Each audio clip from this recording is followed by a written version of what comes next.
Okay, I have 7 o'clock. I'm going to call the meeting to order. I'll take attendance first, please. Sandy, you're here? Present. Dan? Present. Heather? Present. And Dean? I'm here. Okay, thank you. Does anyone have any written disclosure of pecuniary conflict of interest? Sandy? No, I don't. Dan? Nope. Heather? No. And Dean? No. Okay, thank you. And now I'm just gonna, because there's no snow on it now, I'm gonna cover up here. We'll be fucking beautiful. This is our I can't hear. Wait. Okay. Next item on the agenda is petitions and delegations, and we don't have any of those. So our next item on the agenda is reports from municipal officers. Yeah. We have one report from Forums. And Dean, can you mute or whatever? Yeah. Okay. I hear some noise, and I think it's coming from there, but I'm not positive. So Peggy is with us tonight, and she's going to make a report.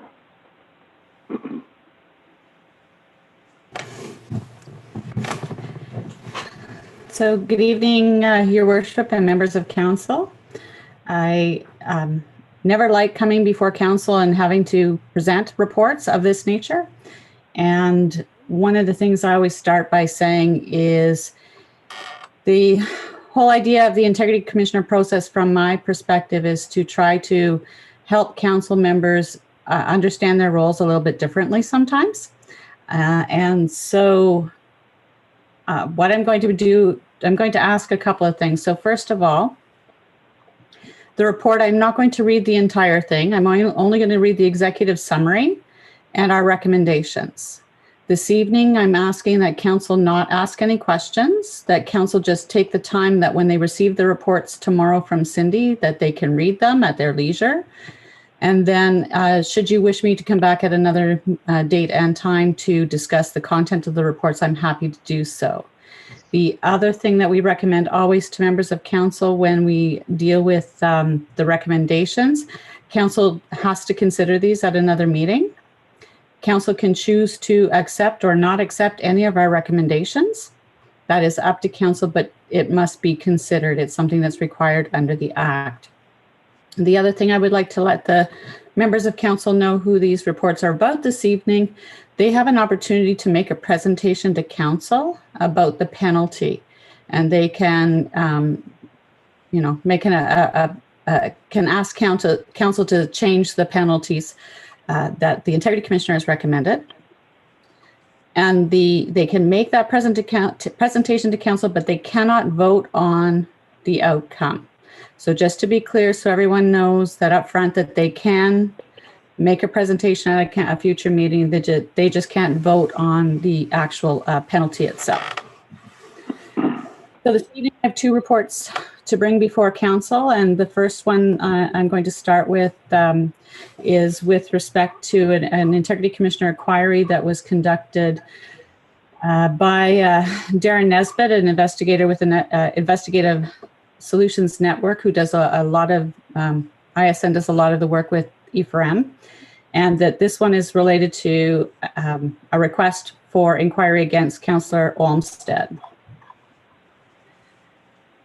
And again, I'm not going to read all of the detail, Your Worship. I'm just going to give you kind of a high level. I don't want to take up too much time on your agenda. But these reasons relate to inquiries under Section 223.4 sub 1 of the Municipal Act about Councillor Olmsted, an elected member of the Township Council for the Township of Calvin. The requester alleged that Councillor Olmsted contravened the Township of Calvin Code of Conduct when she used her position as a member of council to cause the requester to be the subject of an investigation by the Chief Building Official, or CBO. and further that she was required to obtain a building permit for a building that had been constructed a number of years ago. The requester and Councillor Olmsted are neighbors and have been for approximately 3 years. The requester reported that the building in question had been constructed close to the fence line 2 years before Councillor Olmsted purchased the property and now had been in existence for approximately 5 years. Councillor Olmsted was elected to council in 2018. Only after that did Councillor Olmsted complain to the CBO about the requester's barn. The requester alleged that the actions of Councillor Olmsted were in retaliation because the requester had asked Councillor Olmsted to move a manure pile from her driveway. The requester advised that the pond on the requester's property was turning brown and that the well is located next to this pond. The requester contacted the CBO on April 10th of 2019 regarding a manure pile on Councillor Olmsted's property. The requester advised the CBO that the pond on the requester's property was turning brown and there was a concern that the manure pile was affecting the quality of the water. Moreover, the requester's well is located next to the pond and the requester was concerned about contamination of the well water. The CBO advised the requester that he was not able to address this concern as the matter did not fall within the jurisdiction of his department. Additionally, he suggested 4 different options for dealing with the situation. One of them was to speak directly to Councillor Olmsted. After this event on August 16th, 2019, Councillor Olmsted contacted the CBO about a manure pile on the requester's property. This that is too close to the property line. The CBO provided the same advice to Councillor Olmsted that he had given to the requester previously. Then Councillor Olmsted proceeded to advise the CBO that the barn on the requester's property had been constructed without a building permit and that the requester had told Councillor Olmsted this. The CBO investigated and advised Councillor Olmsted on August 21st, 2019 by email that the barn was not in fact a barn and was not subject to the minimum distance setbacks. He additionally advised Councillor Olmsted that no building permit had been issued. The CBO advised that Councillor Olmsted did not identify herself as a member of council. Councillor Olmsted reported that she attended the municipal office and questioned why no municipal employee, specifically 3 staff members who drive past the requester's property, had reported the illegal barn and why it was left up to her to do this. Councillor Olmsted made it known to the municipal staff that she was dissatisfied with the investigation carried out by the CBO. It was reported that Councillor Olmsted was very upset and vocal that no fines were issued to the requester. On October 8th of 2019, this matter was discussed at the council meeting in closed session. Councillors Olmsted and Grant spearheaded the matter coming before council. Councillor Olmsted reported that she did not bring this matter up before. I should clarify that this was when Councillor Olmsted was interviewed by the investigator. That she reported that she did not bring this matter up before because her uncle was against complaining about neighbors, and she advised that her uncle had died in November of 2018. And on August 16th, 2019, she had made her complaint to the CBO 9 months after the passing of her uncle, and after the requester had asked Councillor Olmsted to move the manure pile on her property. Councillor Olmsted defended her actions by portraying herself as being a new councillor who is ignorant about the processes. At no time did she seek advice or guidance as how the system or the process works. What she did do was make demands of staff, and when she did not get the results she wanted, she attempted to take the matter to council for a different outcome. It is in this respect that she offended the council staff relations policy and the code of conduct. Our findings are that the complaints, their circumstances and timing show a dispute between neighbors that is not within the jurisdiction of the Integrity Commissioner. We find, however, that Councillor Olmsted did contravene the Township of Calvin's Code of Conduct when she made demands and was critical of staff, including specifically the CBO. We further find that Councillor Olmsted did contravene sections 8.1, 8.2, 8.3, and 8.5 of the Staff Council Relations Policy when she accused the CBO of backdating a building permit, demonstrated disrespect for the authority of the CBO when no fines were laid, and her efforts to discredit, question the integrity of the CBO and get a different decision by bringing the matter before council. It is important for council and the public to understand that statutory officers of a municipal corporation, such as the chief building official, have statutory roles and responsibilities that cannot be directed by an individual councillor, nor by council as a whole. Similarly, by way of example, neither councillors nor council are to influence the exercise of discretion of the municipal bylaw enforcement officers of the municipalities, or the municipality's provincial offences prosecuted, or the integrity commissioner. It is improper of a councillor to seek to influence the discretion of a statutory officer, and it is also frankly not appropriate for council to consider matters where that is the intended result. To avoid this problem in the future, it would be appropriate for council to develop and adopt a complaints or feedback policy that would guide council and staff about what types of complaints, if any, are dealt with by council rather than entirely by staff, as most complaints are properly operational and within the jurisdiction of staff. I'm just going to scroll down to the recommendations.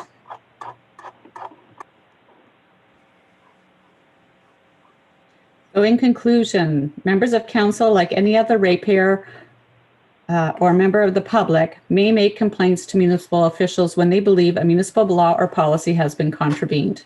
However, members of council and ratepayers or members of the public cannot interfere with a statutory officer carrying out his or her role. Councillor Olmsted did not contravene the code of conduct by the mere action of making a complaint about the requester's manure pile or failure to get a building permit. However, her actions in expressing her displeasure with staff and with the findings of the CBO and her actions thereafter are indeed contrary to the council staff relations policy and also a breach of the code of conduct. The first aspect of the complaint is dismissed. The second and third aspects are substantiated. Councillor Olmsted did become loud and very vocal about her displeasure that no fines were laid in the matter. Councillor Olmsted did attempted to discredit or question the integrity of the CBO when she accused him of an illegal practice, which is backdating a building permit. And Councillor Olmsted did inappropriately have a personal matter or dispute between neighbors and a challenge to the CBO's discretion brought before council in closed session. Councillor Olmsted attempted to defend her actions and portrayed herself as being a new councillor who is ignorant about processes. We find her portrayal to be disingenuous. At no time did she seek advice or guidance as to how the system or the process works. And what she did do was make demands. And when she did not get her desired result, she attempted to take the matter to council to effect a different outcome. The CBO reported that he gave the same advice to both the requester and Councillor Olmsted. The requester chose to speak directly to Councillor Olmsted and request that she move the manure pile. Councillor Olmsted did not ask the requester to move the manure pile. When the CBO advised Councillor Olmsted that he had no jurisdiction to address the manure pile, she then advised him about the barn not having a permit. This action appears to be retaliatory. We find that Councillor Olmsted did contravene sections 8.1, 8.2, 8.3, and 8.5 of the Code of Conduct when she accused the CBO of backdating a building permit. Her disrespect for the authority of the CBO when no fines were laid, and her effort to discredit or to question the integrity of the CBO and get a different decision by bringing the matter before council. Influencing a municipal officer like the CBO in their exercise of their statutory discretion is a very serious issue. In certain circumstances, it even amounts to an offense under Section 123 of the Criminal Code. The manner in which Councillor Olmsted treated staff, her disregard for the council staff relations policy, and subsequent breach of the code of conduct, while characterized by her as born of ignorance and unfamiliarity, must not be permitted by council and warrants significant rebuke. We make the following recommendations. 1, that Councillor Olmsted be asked by council to formally apologize to the staff and the CBO, that Councillor Olmsted be given a formal reprimand for her conduct towards staff, that council immediately develop a policy to deal with the complaints or feedback as it might be more positively characterized to ensure that the matters that are not within the role of council or should not be considered do not reach the council table. And so that's the end of this one report, Your Worship. I'd like to move on to a second report now. Okay, thank you.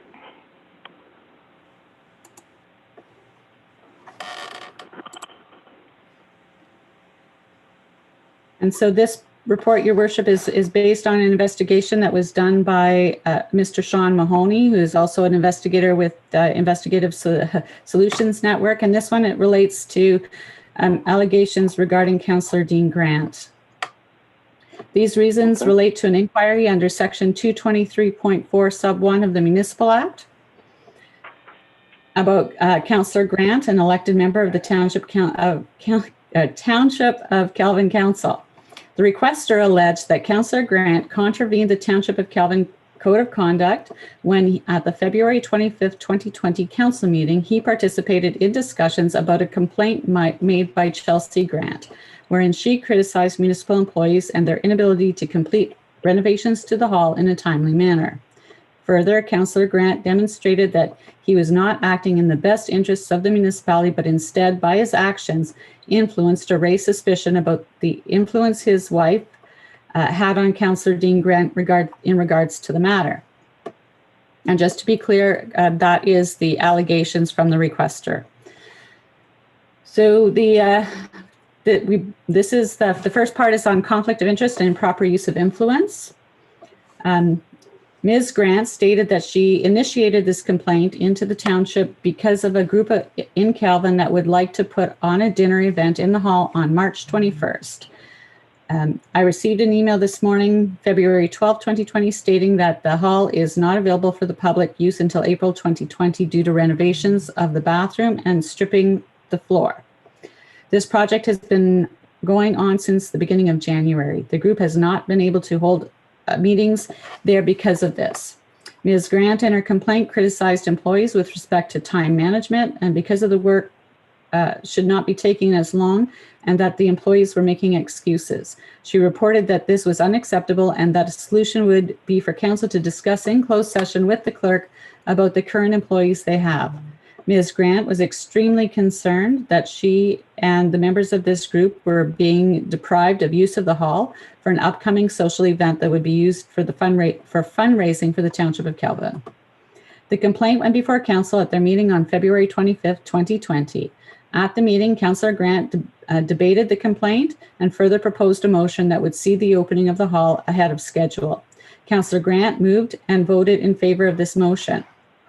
On February 8th, 2020, Councillor Grant requested advice from the Integrity Commissioner and received that advice on February the 24th regarding his obligations under the Municipal Conflict of Interest Act related to the complaint that Chelsea Grant was making to the township. Councillor Grant was advised by the IC that he did have a deemed pecuniary interest, must declare his interest in writing and not influence the decision of council before, during, or after this meeting. However, Councillor Grant did not declare his deemed pecuniary interest on February the 25th, 2020, and instead participated in the discussion of the complaint and then moved a motion directing that the hall be reopened earlier. When asked by the investigator, Councillor Grant admitted he did seek advice about the potential conflict. He did participate in the discussion and ultimately voted on various motions. He readily admitted that he went against the advice that he was provided. His personal opinion was that he was not in a conflict as he felt there was no pecuniary interest. Therefore, he acted the way that he did. He did not try to deceive or minimize what he did. The decision was his and his alone. So the second part, Your Worship, is interference in the Integrity Commissioner inquiry. On March 9th, 2020, Councillor Grant was sent a letter from the Office of the Integrity Commissioner advising him that a request for inquiry had been received and that such inquiry would be carried out. In the letter, Councillor Grant was advised the following. Integrity Commissioner inquiries are confidential pursuant to Section 223.5 Sub 1 of the Municipal Act. We ask that you do not disclose that an inquiry has commenced or discuss the complaint and or your evidence at this time. Doing so can bias the inquiry and result in loss of credibility with respect to your evidence. Additionally, it may be seen as interference in an Integrity Commissioner inquiry, which may constitute a contravention of the Code of Conduct. On April 8th, 2020, Councillor Grant was interviewed by the investigator as part of this inquiry. Prior to the start of the interview, Councillor Grant was requested to sign an acknowledgement that the interview was being voice recorded and affirming that the requirement to keep his evidence confidential. Councillor Grant signed the confidentiality agreement. Thereafter, Councillor Grant contacted Councillor Cross, the president of the Calvin's Women's Association, and discussed the inquiry as well as the interview. During the phone call, Councillor Grant revealed the nature of the complaint, the interview, and questions addressed in the interview by the investigator. Due to his position as a councillor and the ongoing investigation, he should not have contacted or spoken to anyone about the inquiry. In his desire to defend himself, he was less patient and violated the agreement he voluntarily signed with the investigator. This was information he received by virtue of his office, and he has an obligation to keep it confidential. Findings. We find that Councillor Grant contravened Section 13 of the Township of Calvin's Code of Conduct when he participated in the meeting arising from his wife's complaint. Because the Calvin Women's Association had a financial or pecuniary interest in using the hall, Councillor Grant had a deemed indirect pecuniary interest and was required to declare the conflict and not participate in the meeting. His failure to do so was a breach of the Municipal Conflict of Interest Act, and as such is a breach of the Township's Code of Conduct. To be clear, we did not have a complaint pursuant to the Municipal Conflicts of Interest Act that complied with the requirements for a statutory declaration within 6 weeks of being aware of the issue, so our investigation was completed pursuant to the Code of Conduct. Had we had a complaint pursuant to the Municipal Conflict of Interest Act, we would be proceeding with a court application to determine the breach and appropriate penalty.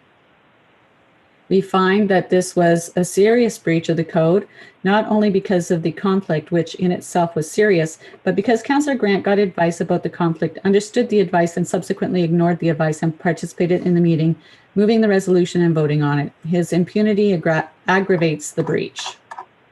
I'm just going to read our recommendations.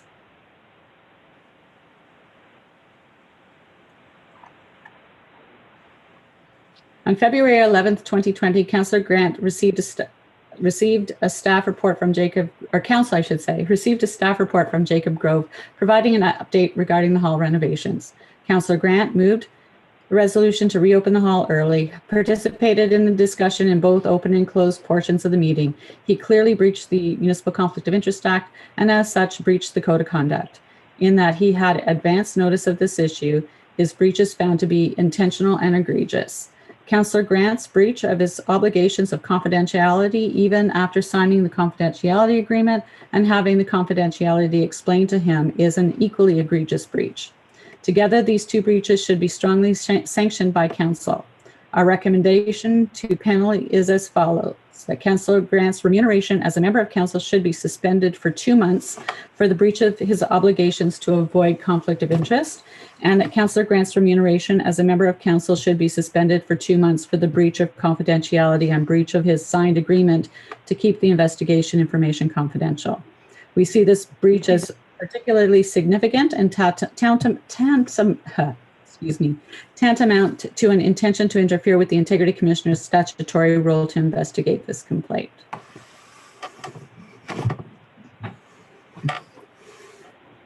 So, Your Worship, I'd just like to reiterate that our goal here is to help Council do better. And once you've had an opportunity to look at these reports in full, Council can debate the penalties.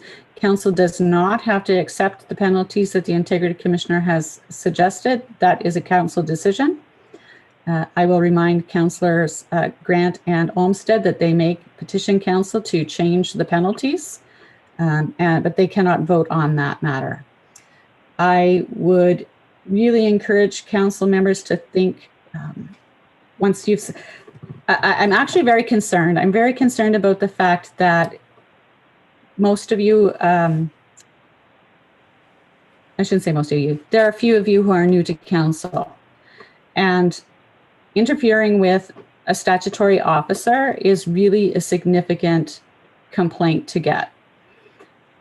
And while we allude to it in our report about the fact that it can be a criminal matter, there is a section in the criminal code that is specifically about influencing a statutory officer and what that whole piece.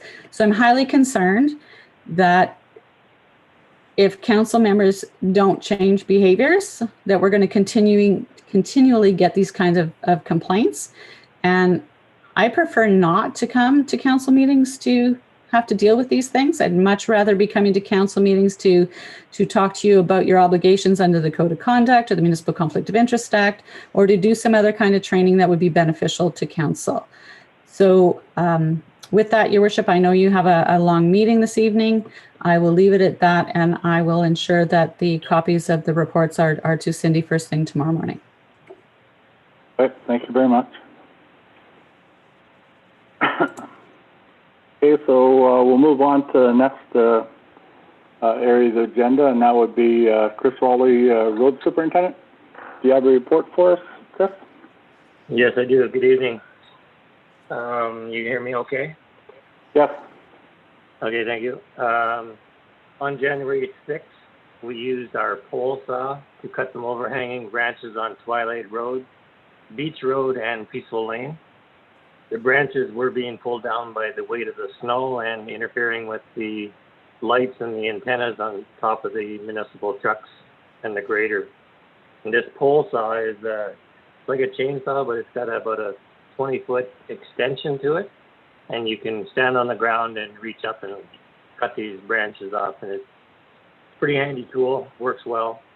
So on January the 12th, I met with our municipal engineer to start an investigation report on our municipal roads, and mainly Stewart's Road, and associated costs to upgrade the road to a municipal standard.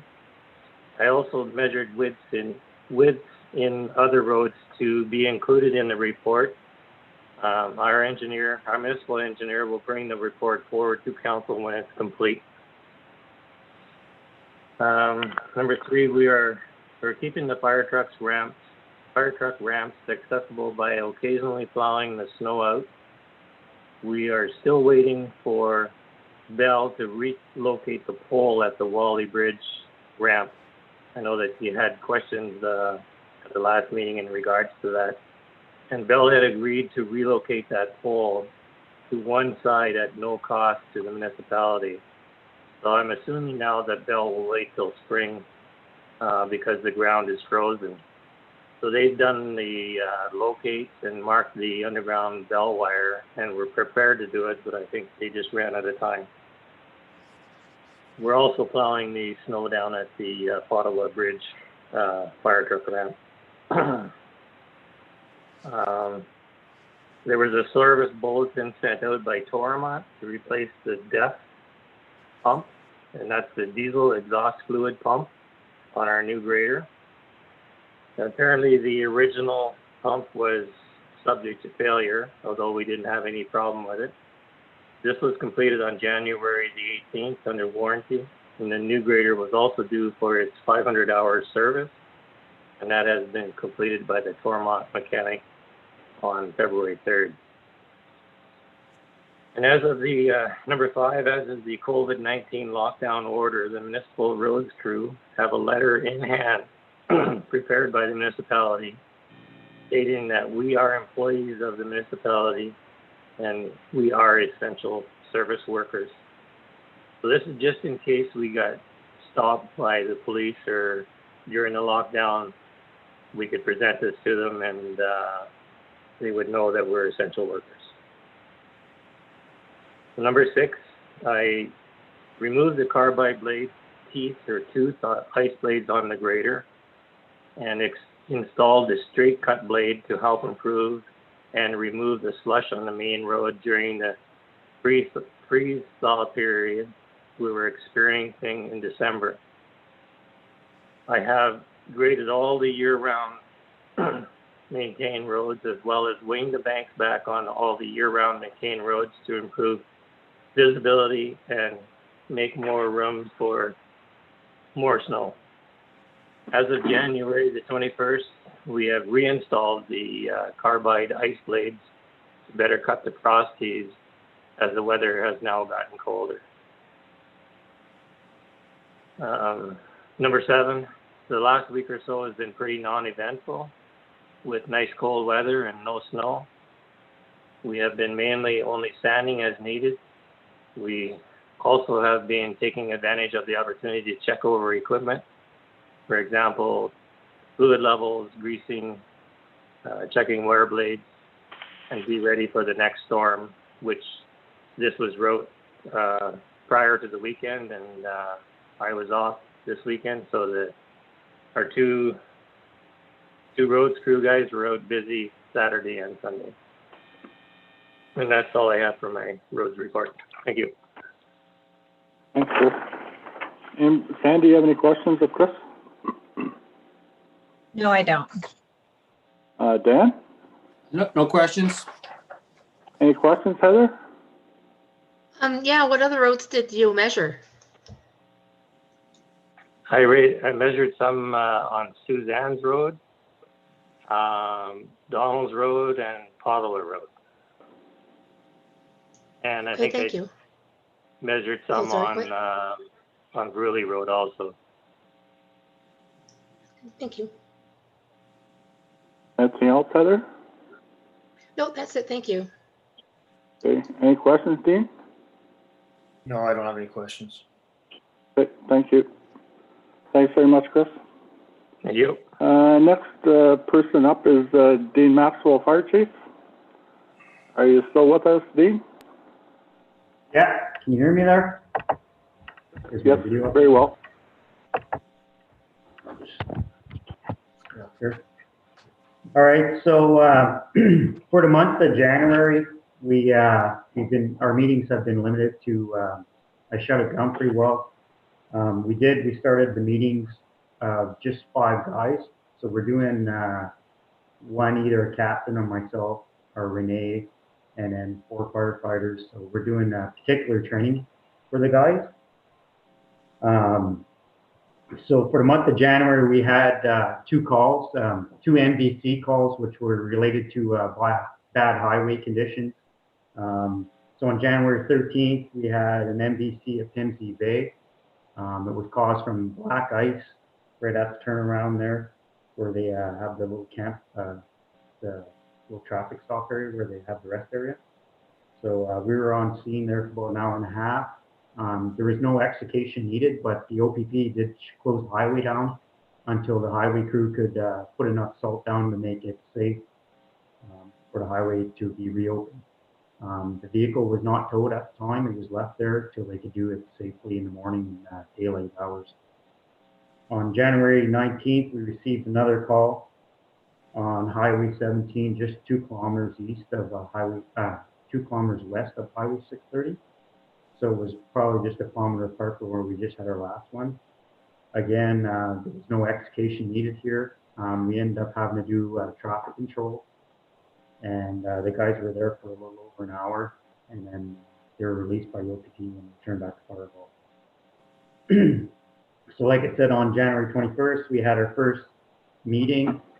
We have received our new gas detectors. So we've been going through training all our guys on the new gas detectors and how to work the pump station to have them tested before calls. So Renee did that training that night, which we had some of our newer guys, and we did PA training as well. So they went down, they had to run down on a breathing apparatus and stuff like that.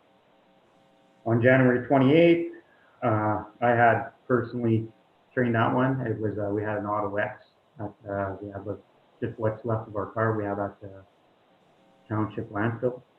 We did that, and then also again, we ran another 4 guys through the gas detectors, giving the rundown and stuff. For fleet report, we have PT2 is actually right now it's gone to Sudbury. Sudbury Truck and Trailer is going to touch up those, I don't know if you will call them rust spots, but oxidization spots. We're expecting it back this Friday, so it's going to be quick. They came and picked it up, and they will return it as well.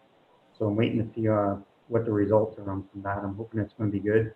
When I talked to the guy from Sudbury Truck and Trailer, he's very knowledgeable, so I got good faith in this one. Hopefully it turns out real well. Fort Gary's picking up the bill for this one as well, so that's good. For my chief report, so we had we had switched to I've been using TransCanada Safety for doing all their stuff around here. they're just really good to work with. And so we actually had them do our breathing apparatus. We have to flow test our breathing apparatus every year to be in compliance. They came in January and tested it now, so they're done for the year 2001 or 2021. We had an issue with our batteries actually leaking, and we had this problem last year, and because we're using Traeger says to use a Panasonic battery, and I really don't like those batteries. We've had 3 units now destroyed by them.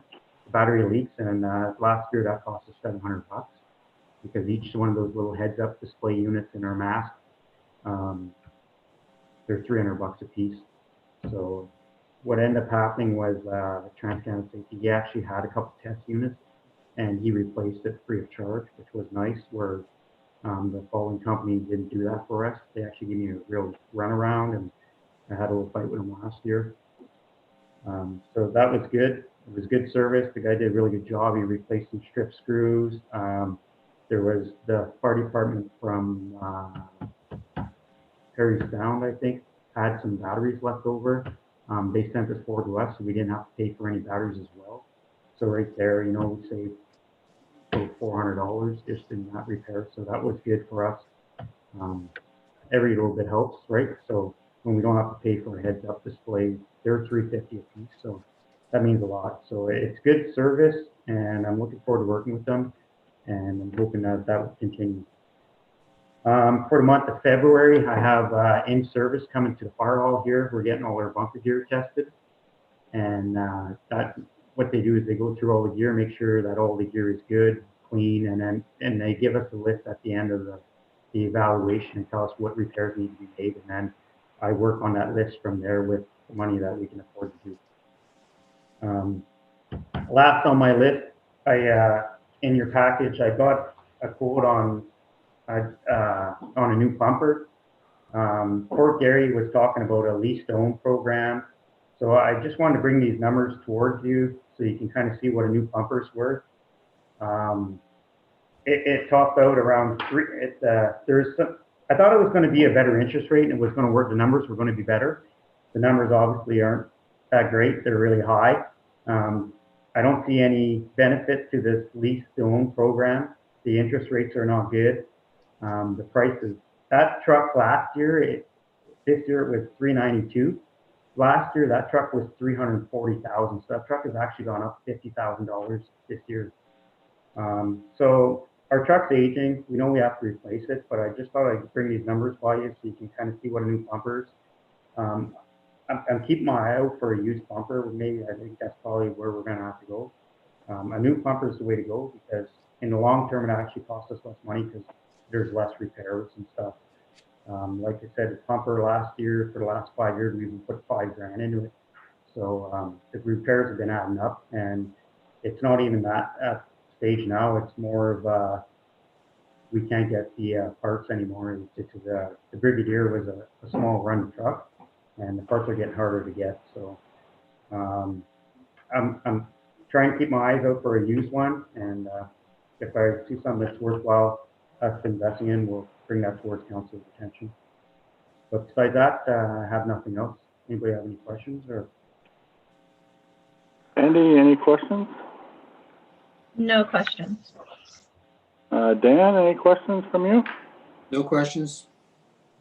Heather? No, thank you. No questions. Dean? No questions from me. Thanks very much, Dean. I thank you. Next item up is Jacob Grove Recreation Landfill and Cemetery. Hello. Hi. So we've had a pretty busy month getting a bunch of renovations done in the Hallwell that hasn't been in use through the shutdown. It's coming along really good. It's looking really nice. We expect to be completed by mid-February, the finishing touches on that. The rink, I cleaned it off yesterday because we had that heavy snowfall over the weekend. The ice pad is holding up pretty good in the event that we are able to reopen it if the health unit lifts the orders closing it. For landfill, we've been offered by North Bay to join their household hazardous waste program again. They've indicated that the cost will most likely stay the same this year as it was last year. Last year we had budgeted $560. I think it's a good program for us to participate in, as it allows our residents to dispose of their hazardous waste at the North Bay Hazardous Waste Depot. And we did have an issue with the compactor truck. Would not start Saturday, January 30th and February 2nd, the Tuesday. Brandon was there on the Tuesday, and he was able to get the compactor truck running after he did a bit of work with it. And also for landfill, I have not received any further information on from the other pros or producer responsibility organizations. So in my report, I had attached that section for council to review from the last time I did a report on it, in the event the council wants to move ahead with the one pro that did get back to us with pricing. That one pro is servicing quite a few municipalities in our area and actually has a sorting site set up locally in Wausau. For cemetery, there is no report, and for municipal enforcement, there was only one new case during the month of January. If you have any questions, feel free to ask them now. Sandy, anything from you? No, that's good. Thank you. Dan? No questions? Heather? Sorry, I couldn't unmute. My mouse froze. Do you feel, Jacob, that you have all the tools you need to do your municipal enforcement? Yeah, I think at the way that we're doing it right now, where it's complaint driven, I think we're set up pretty good for it.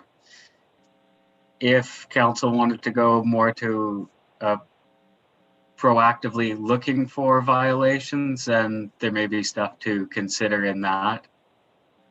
The biggest thing is just for people to make the complaints to the office so we know when there is stuff, because we're not out there actively looking for complaints. So if there's a dog on the road every day and nobody tells us, we don't know about it at the office. Okay, thank you. That's it. Any questions, Dean? Yes, Jacob, I was just wondering, I was looking at the report, recreation report. It says February 3rd and 4th, we finished stripping and waxing the floors. Where did it start? What day did they start? That was my curiosity. Sorry, I gotta go back. We started it the day after we completed the painting in the kitchen, I believe. During the process of the waxing and stripping, we were also doing other painting, door installs, trim, and all that. So there's a bunch of stuff as we were clearing out a section. We cleared out a room, we would do everything in that room, move to the next room. And then once we had all the stripping done, we then went and started to wax the entire hall. So we didn't have to worry about the stripper getting onto the wax and pulling it up. So it was spread out a bit more than it was previous years. I believe we spent 2 days stripping, not 2 full days, but 2 days for stripping, couple hours one day to waxing, and then about a half a day not even to waxing. That also included doing some other stuff during that time as we were waiting for coats of wax to dry. Thank you very much. I guess I was just wondering if you were going to be around for the entire meeting, because I did have some questions about the pros. I was wondering if we discussed that when we were discussing the motion, if you'd ask questions then, or. I plan on being around for it, but if you have questions about it now, feel free to ask it, and then it may give other councillors a chance to think and come up with more questions during that time as well. So I'm still having, I'm really struggling to understand how I'll stop rustling the papers here. I'm really struggling to understand. We have a recommendation possibly to move forward with the One Pro. You know, how is this changing our operations? Is there a rush, an incentive for us to move ahead early? I'm still having a hard time understanding what the best for the municipality is. So essentially what I'm getting from most of the pros, I can't say because they won't give me anything in writing, the other ones, but essentially because we produce so little waste that they will probably just give us a bin and take it away for free and not give us any money. With this One Pro that I've been able to get information on, and that's what they've said. They'll take it away for free. It won't be at any cost to the township, which is good for us because now it's not going over the edge. And those electronics do get reused, so it's better for the environment. But they're also willing to take our textiles as well. So like clothing, bed sheets, that sort of stuff. And they would also set us up with battery collection as well.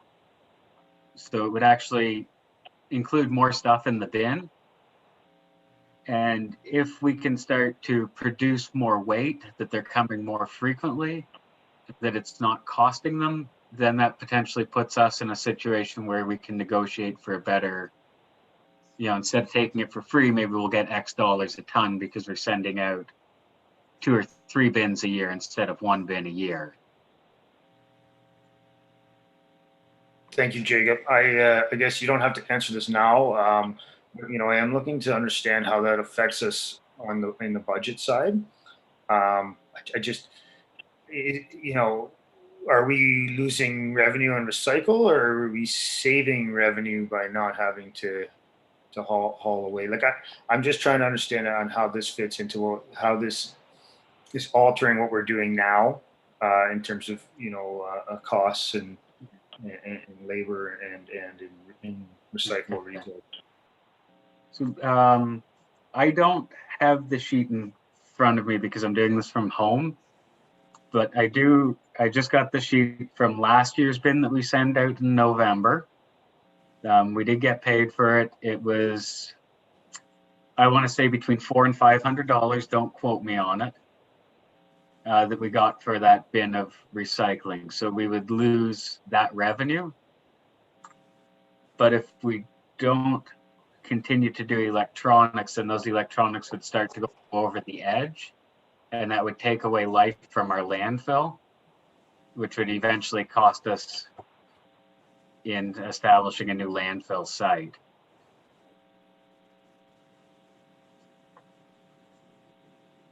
Thank you, Jacob. I probably will seek, I understand you're not in the office, but I'll probably seek some more information moving forward just to better understand, how this impacts us, especially when it comes to budgets. So thank you.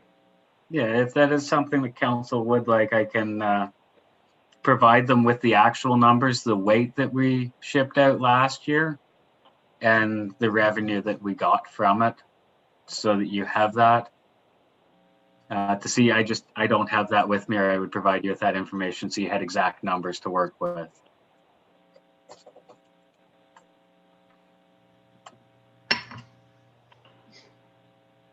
Anything further, Dean?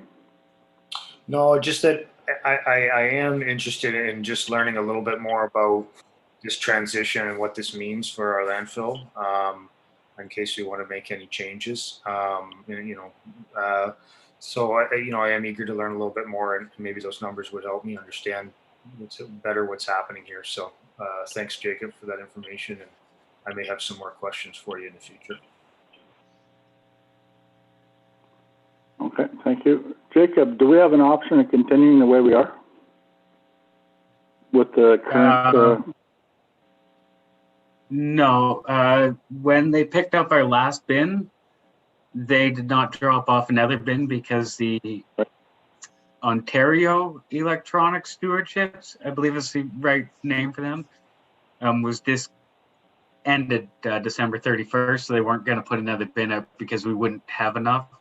So right now we've been collecting those electronics in the Quonset hut beside the compactor, and we are starting to get quite a pile of electronics there that we want to get them going into the appropriate area.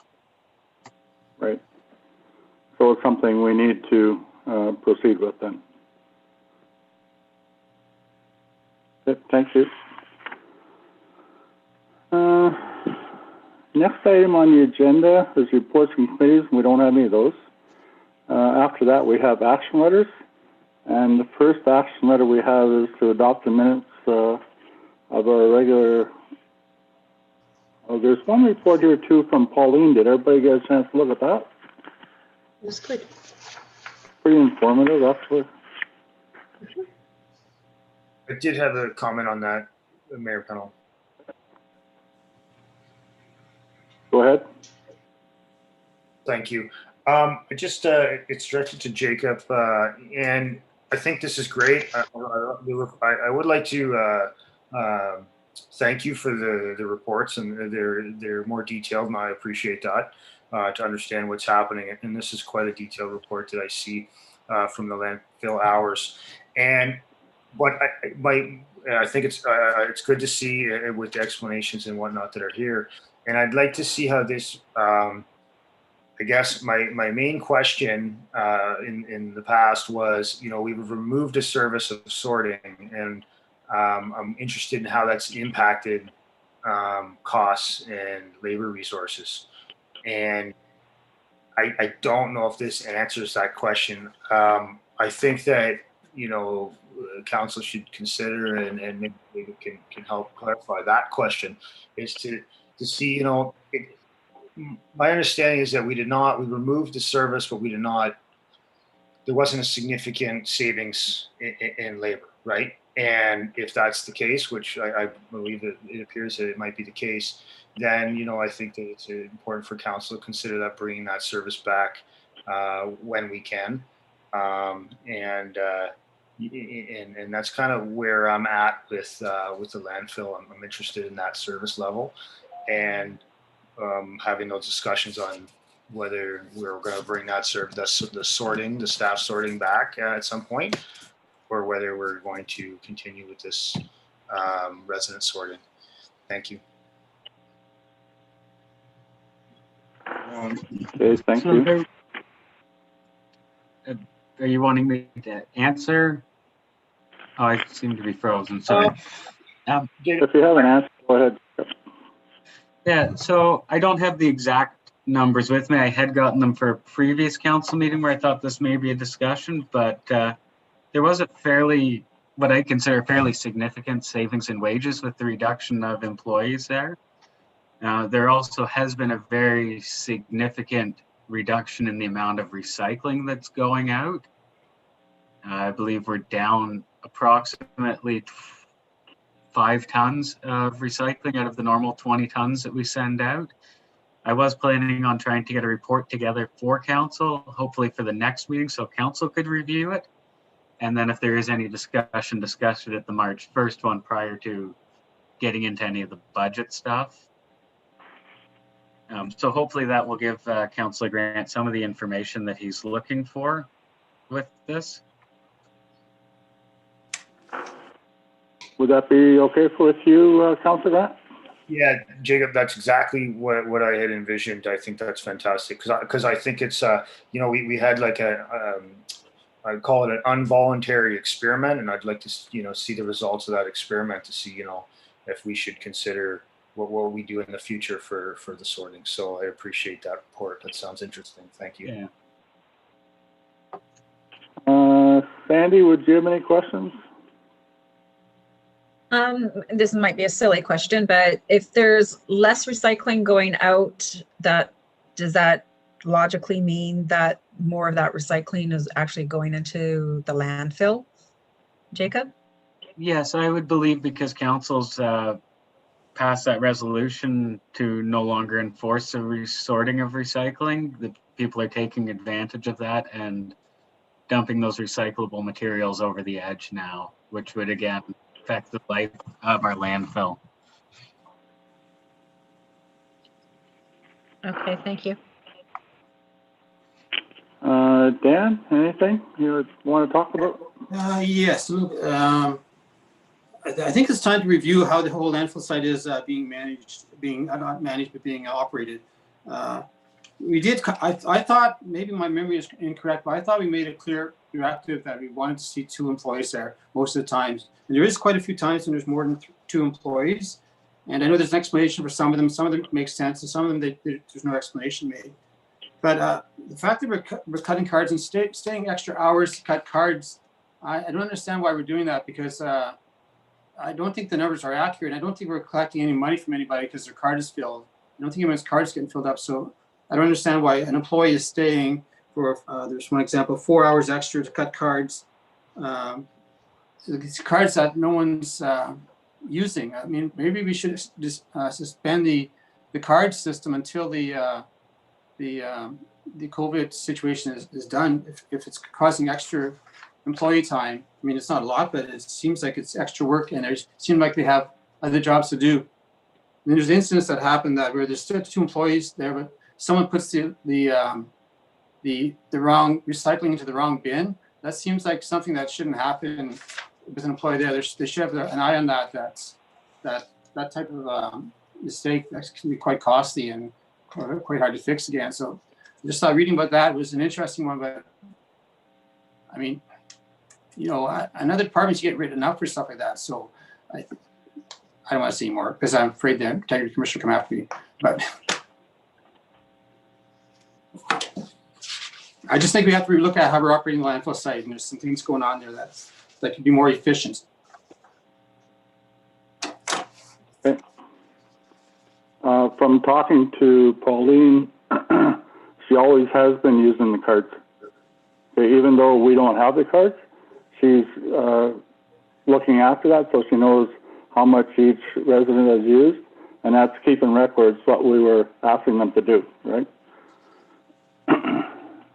Jacob, do you have anything to answer any Dan's questions with? I'm not 100% sure exactly what the questions were out of that. If Dan could just paraphrase the questions for me out of it. A lot of it seemed like statements. Yeah. I was wondering why we still continue to have 3 employees on days where November 21st, for example, December 12th. We've got 3 employees there. Am I wrong? I thought we had a discussion saying that since we were not sorting anymore, that we were going to recommend having 2 employees there. That was my impression. I don't think we put it in a resolution, but I think there was a directive that we were going to do that. I mean, less services usually means less employees to that. I don't know if anybody else remembers that conversation, but I still remember suggesting 2 employees. I do. I remember a conversation about that. I do as well.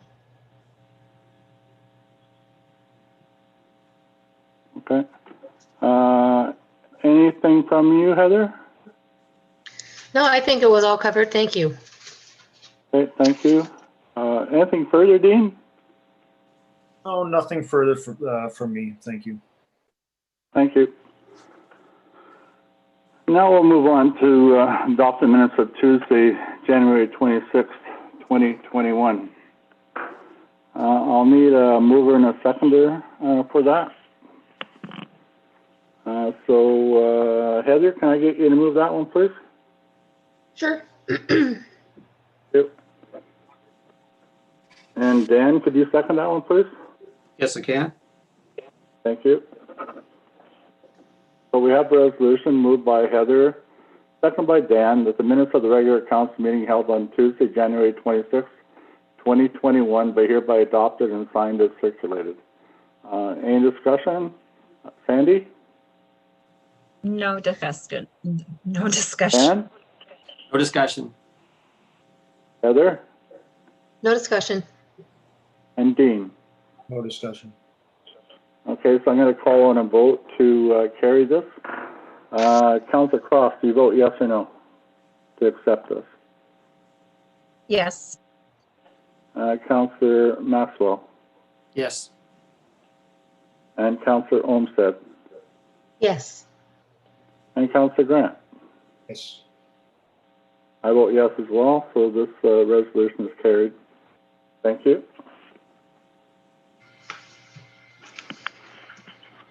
Next item on the agenda is to adopt the minutes of the special meeting of Tuesday, February the 2nd, 2021. So I'll need a mover and a seconder for that as well. Dean, could you move this one, please? Yes, I will. Thank you. And Sandy, could you second this one, please? Yes, I can. Thank you. So we have this resolution moved by Dean, seconded by Sandy, that the minutes of the special meeting of the council held on Tuesday, February the 2nd, 2021, be hereby adopted and signed as circulated. Any discussion, Sandy? No discussion. Dan? No discussion. Heather? No discussion. And Dean? No discussion. Okay, so I'm going to call on a vote to accept these minutes. Councillor Cross, do you vote to accept these minutes? Yes, I do. Councillor Maxwell? Yes, I do. Councillor Olmsted? Yes. And Councillor Grant? Yes. I vote yes as well, so this resolution is carried as well. Thank you very much.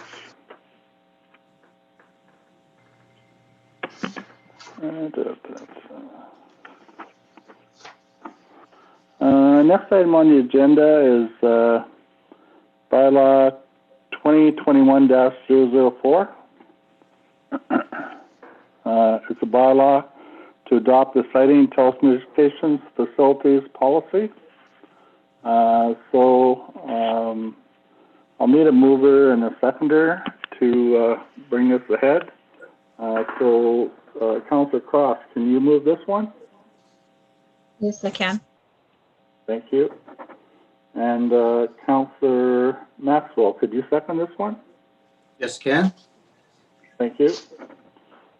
So this is the first reading of a bylaw to adopt the policy for siting telecommunications facilities. This will be read for the first time. Is there any discussion on this, Councillor Cross? We talked about it. No, just that I think this is a great thing to have. It's going to facilitate things to move faster. It's been overall accepted by all the people that were on the committee for broadband. So I think it's a great thing to have it prepared. That's okay. Councillor Maxwell? No questions. Okay. And Councillor Olmsted? Oh, this covers all the bases. So is this what we're going to use, or is Cindy going to come back with a formal policy? Because I like this the way it is. Okay. Well, this is the first reading to do that, yeah. Councillor Grant? I don't have any additional comments. Okay. So I'm going to bring us to a vote, please. Councillor Cross, do you vote to accept this? Yes, I do. Councillor Maxwell? Yes, I do. And Councillor Olmsted? Yes, I do. And Councillor Grant? Yes. I vote yes as well. So the first reading is passed.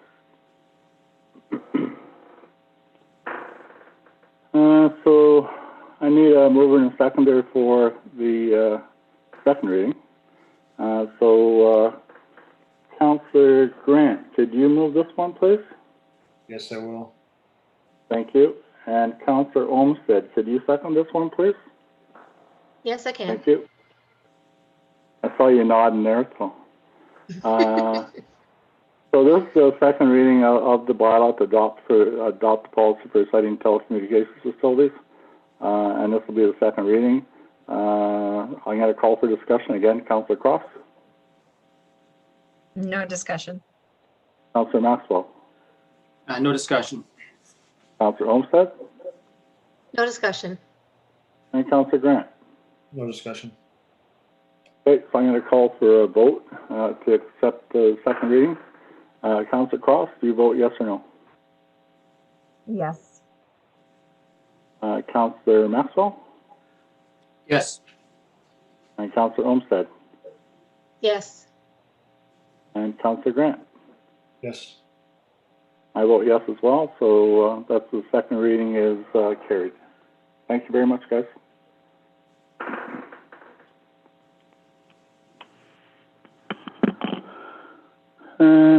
Next item on the agenda is bylaw 2021-005. It's a bylaw to adopt the new official plan. I know a lot of times that we just go for the first and second reading at a meeting. We've been requested, if possible, to do all three readings tonight so that we can get this submitted to the government by the planning board and also by Glenn Tunnock. I'll leave that up to you when we get to the third reading, okay? So I'll need a mover and a seconder, please. Councillor Olmsted, can you move the first reading, please? Yes, I can. Thank you.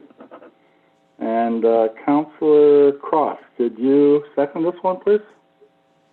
Yes, I can. Thank you. So we have the first reading moved by Councillor Olmsted and seconded by Councillor Cross, and it's a bylaw to adopt our new official plan. Any discussion on this, Councillor Cross? No discussion. Councillor Maxwell? No discussion. I just hope I hope we do pass it in three readings tonight, as we worked on this quite a while now, and I think we're ready to help the planning board move it on and everyone else involved.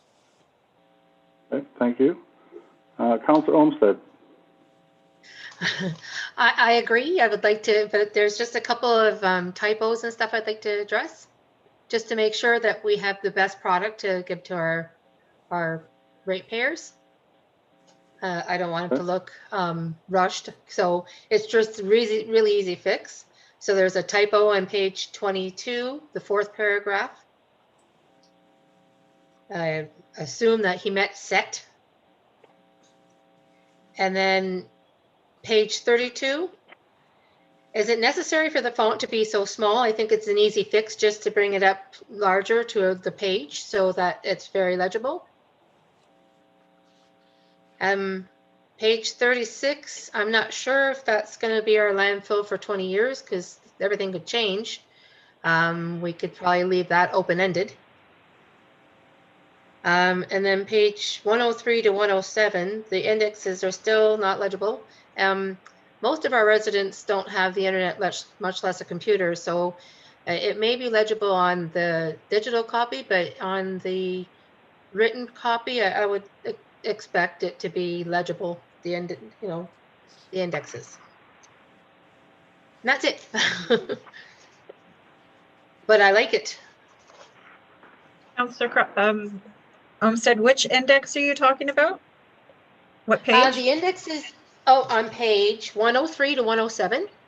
I even took a picture with my phone and tried to enlarge it, and you can't read it. On the maps you're talking about, right? Yes, yes.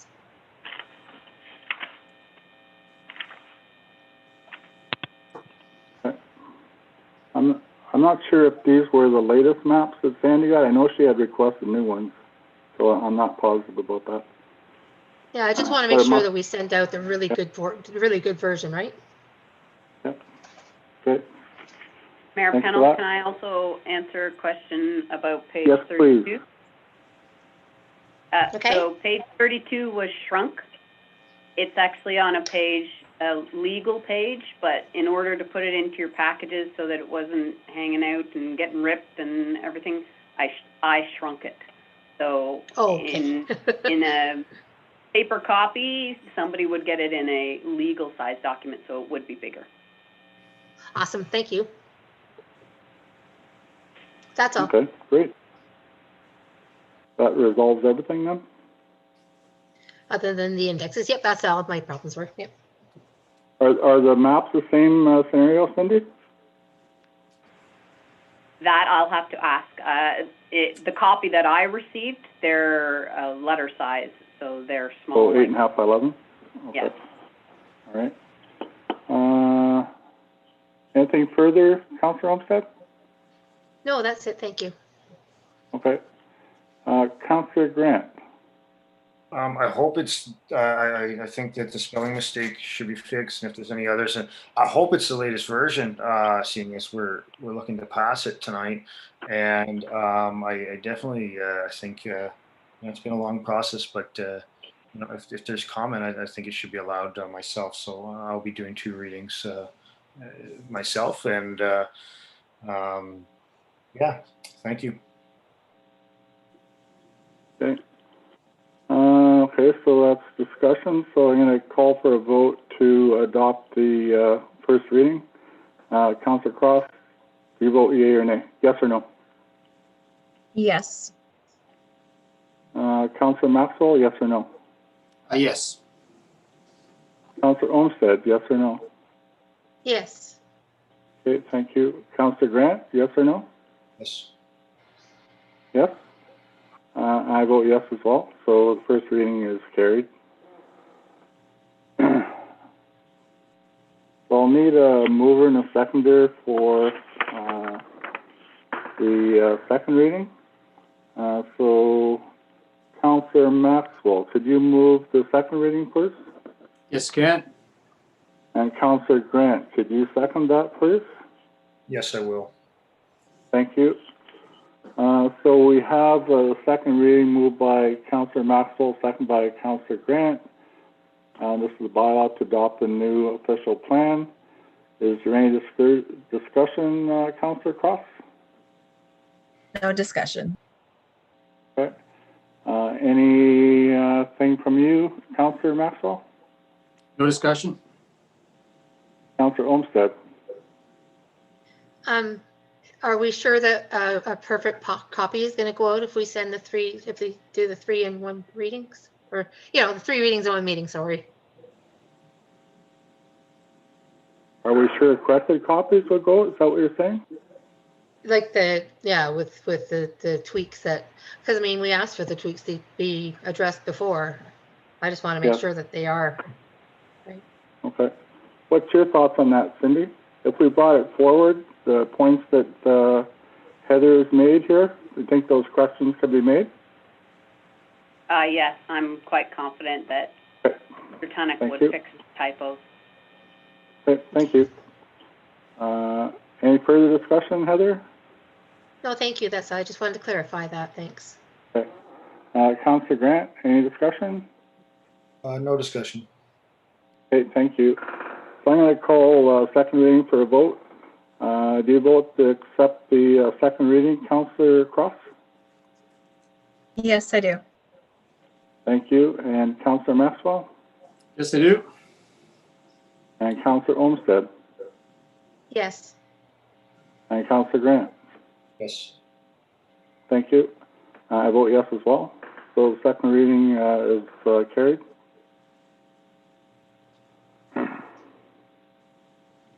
So let's see what happens on the third. So I'll need a mover and a seconder for this. Councillor Maxwell, can you move this one? Yes, can. Thank you. And Councillor Grant, can you second this one? No, I won't. No? Okay. Councillor Cross, will you second this one? Yes, I will. Thank you. Okay, so we have the third reading of a bylaw to adopt the new official plan. So any discussion on this one? Councillor Cross? No discussion. I don't see any reason to hold it up. We've had plenty of time to have people make comments and we've had it brought forth multiple times. So I don't see an issue of not being able to put it forward. Okay. Councillor Maxwell? The planning board meets every 5 to 6 weeks, and we're going to meet again on the 17th, which is next week, I think. And so if we don't pass it, we'll probably be the only township at the meeting that's holding it up. So I hope that we will pass it tonight, just for my my face on the board. Okay, thank you. Anything further? No. Okay. Councillor Olmsted? To further my comments, because we have looked at this so many times, the fact that we don't have the perfect product today, that's the only thing that would help me out, but that's all I have to say. But we have been assured that it will be corrected, right? Yes. Okay. And Councillor Grant, do you have anything further? No, I'm good, thank you. Okay. I just want to add that we've had like many discussions on this. We've had open houses on this where people were allowed to comment, and if they had requested change, that we would make those changes at open houses at different locations, actually. So I think that we've done our due diligence to move ahead with this one. So I'm going to call the third reading to a vote. Councillor Cross, do you vote to accept the third reading of our new official plan? Yes, I do. Councillor Maxwell, how do you vote? Yes, I do. Councillor Olmsted, how do you vote? Yes. Okay. Councillor Grant? I'll vote no, thank you. Okay. I'll vote yes as well. So that's the third reading. So this bylaw is passed. Very good. Thank you. Thanks, everyone. This one's put to bed now. It's been around for a couple of years. Nice to see it go. Or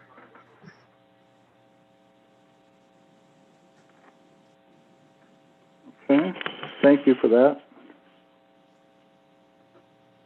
Next item in the agenda was an information letter from Clerk Treasurer regarding our emergency control group meeting on January 27th, 2021. Does anyone have any questions on that? Sandy?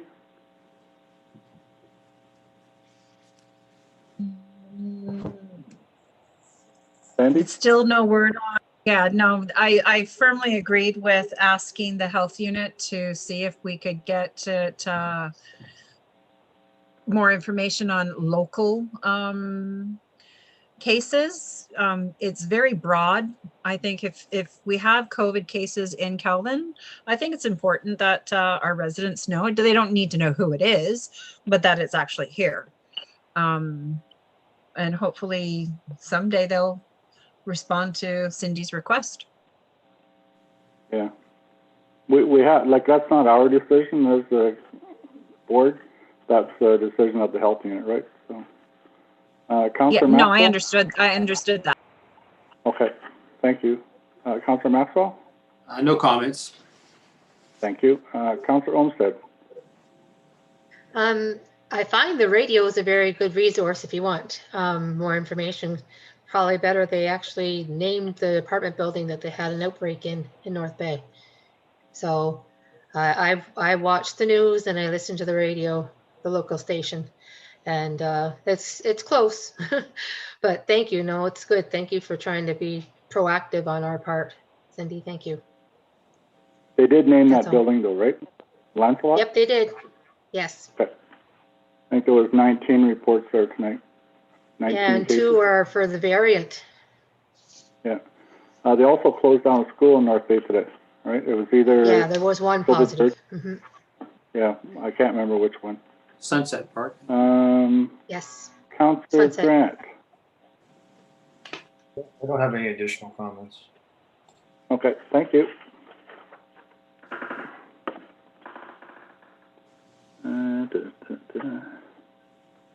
So next item on the agenda is another report from a clerk treasurer. That's 2021 CT08, and it's Emergency Control Group meeting summary, January 27th. No, sorry, we already passed that. Next one. Next one is Friendly Service Delivery Review. It's 2021 CT06. That was in your agenda. Hopefully everybody had a chance to go through it. And now we can discuss it if you like. Sandy, is there anything that you'd like to offer on this?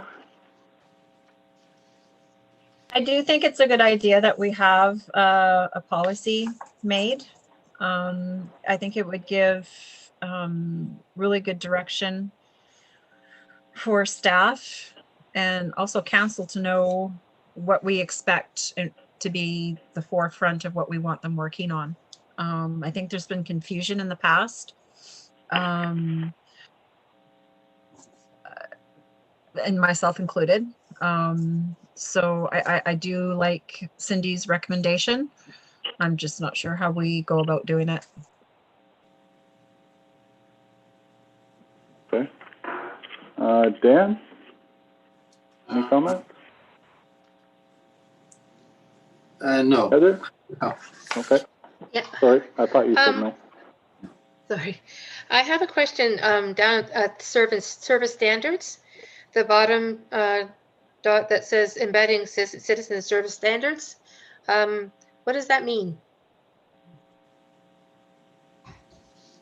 Where are you? What page, please? The first page, under First page? service standards, there's the one, Service- two, three, four, fifth bullet. And it says embedding citizen service standards. I just want to know how we're using that in a sentence. I don't know.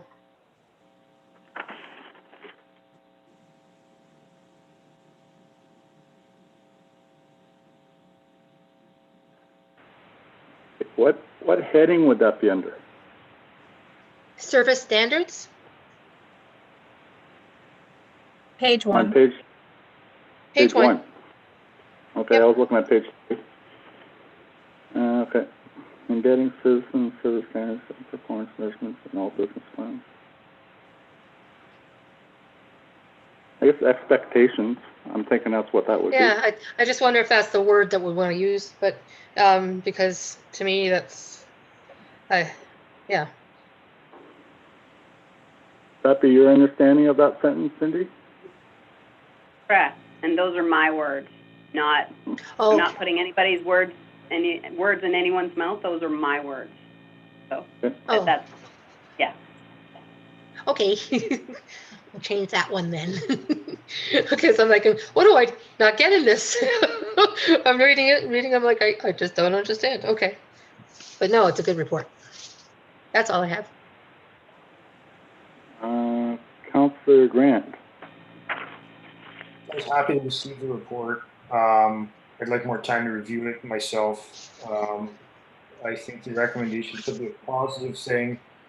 And I want to make sure that if we do make a policy, that it's worthwhile, it's productive, you know, and it moves us forward. Not just a policy for the sake of the policy, because you know that is a risk in every policy. I would like to, you know,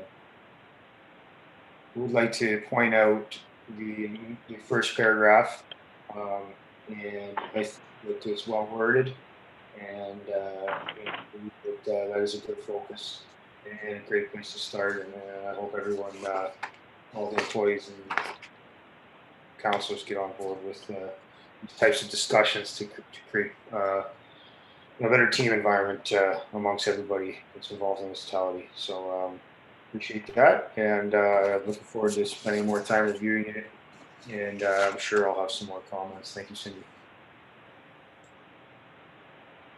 Okay. What's our next step on this, Cindy?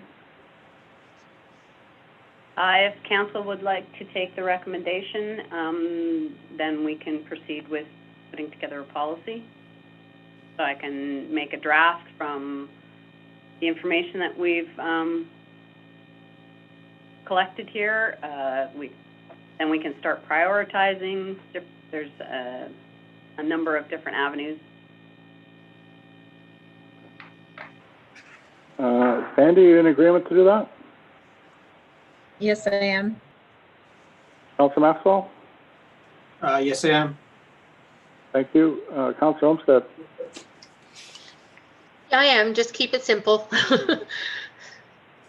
And Councillor Grant? It appears that there is majority, but I'd like to think a little bit more about it myself, and make sure that this is where I think we should prioritize our time. But at this moment, but I do, at some point I do support that, and those are my comments. Thank you. Okay, so if it does come back as a draft, though, that's when the time for discussion is. So it would give you time to review what's in front of us now, and then look at the draft when it comes back for modifications. Okay, so I'm thinking that you could bring this back as a draft for us, Cindy, please, so we'll follow the recommendation. Okay, thank you. Next item on the agenda is the closure of the ice rink for the season due to the North Bay Parry Sound District's Health Unit order. And I would like to propose that a motion to amend that resolution we had last time. I'd like to add the bottom part where it says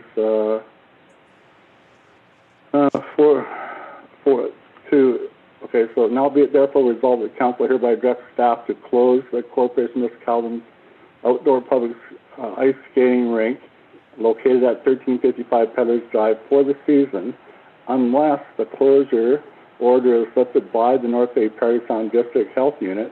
If that order is lifted, then the rink will be opened immediately if staff verifies the ice conditions are safe to do so. So I'd have to get each one of your votes to agree to this before we can even proceed with it.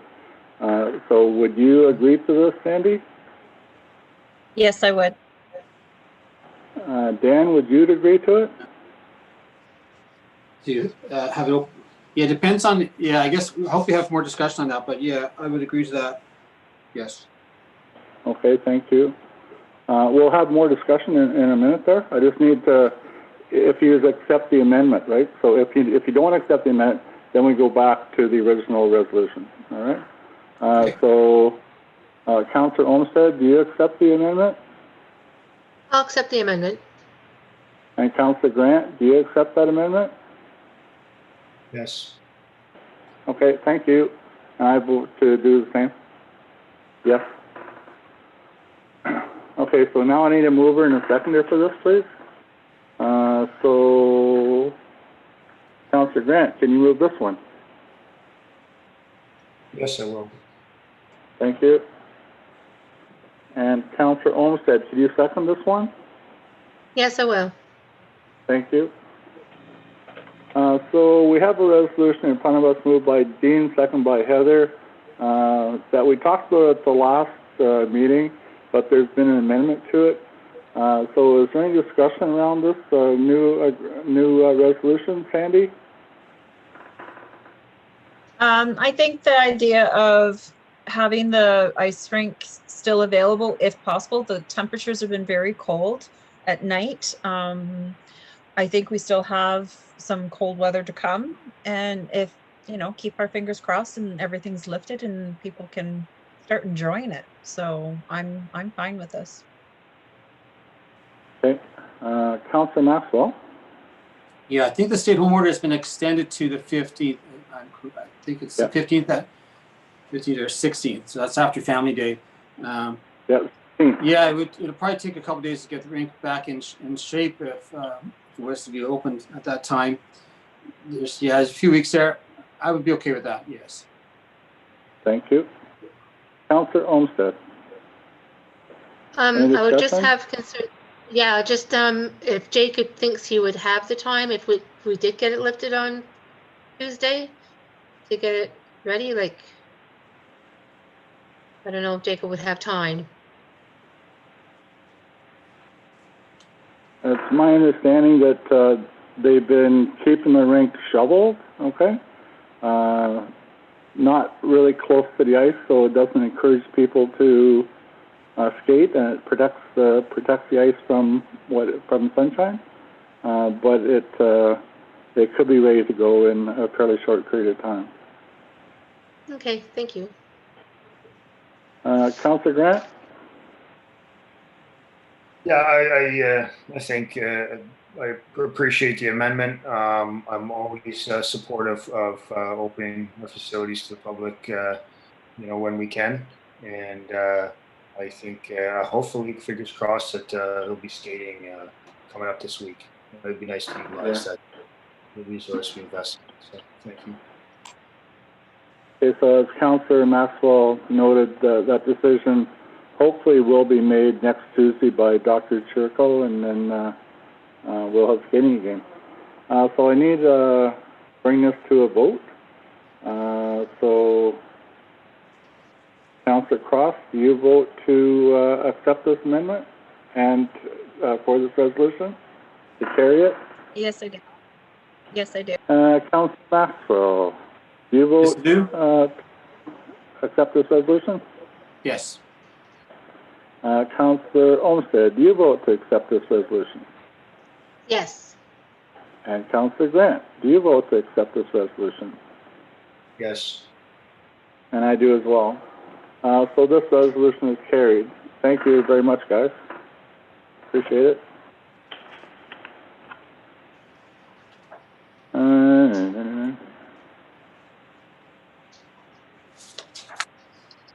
Okay, so next item on the agenda is an annual review of the ice building and maintenance manual. Last year there was some discussion that we started this too late in the year. So this year it's being brought forth a little bit earlier, although COVID has kind of hit us, it's still in the heart of the season if the season was present, okay? So hopefully everybody's had a chance to look through the manual we developed last year. And I'm going to ask if anyone has any changes that they'd like to see to it. We ask council to review the ice building maintenance, provide by any questions, comments, suggestions, changes, to clerk. Okay, so if we could do that and then make any changes that you'd like to see in writing to the clerk treasurer by February 24th at 4 p.m. And then they'll be brought back to the council meeting on Tuesday, March the 9th. The agreed upon changes will be noted by resolution, and these changes made to the ice building maintenance manual and brought back to council for final approval before passing of a bylaw. Okay? So take a read through it. If you see anything you would like to see changed or modified, let Cindy know. If you think it's okay, it wouldn't hurt to let Cindy know that either. Okay? Okay, so thank you.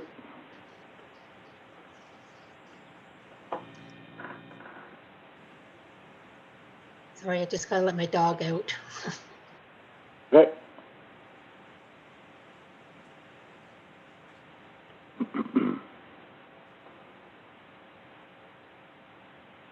Supposed to be cold tonight, eh? -25. Whew. The ice just came in the living room. Oof. Okay, next item on the agenda is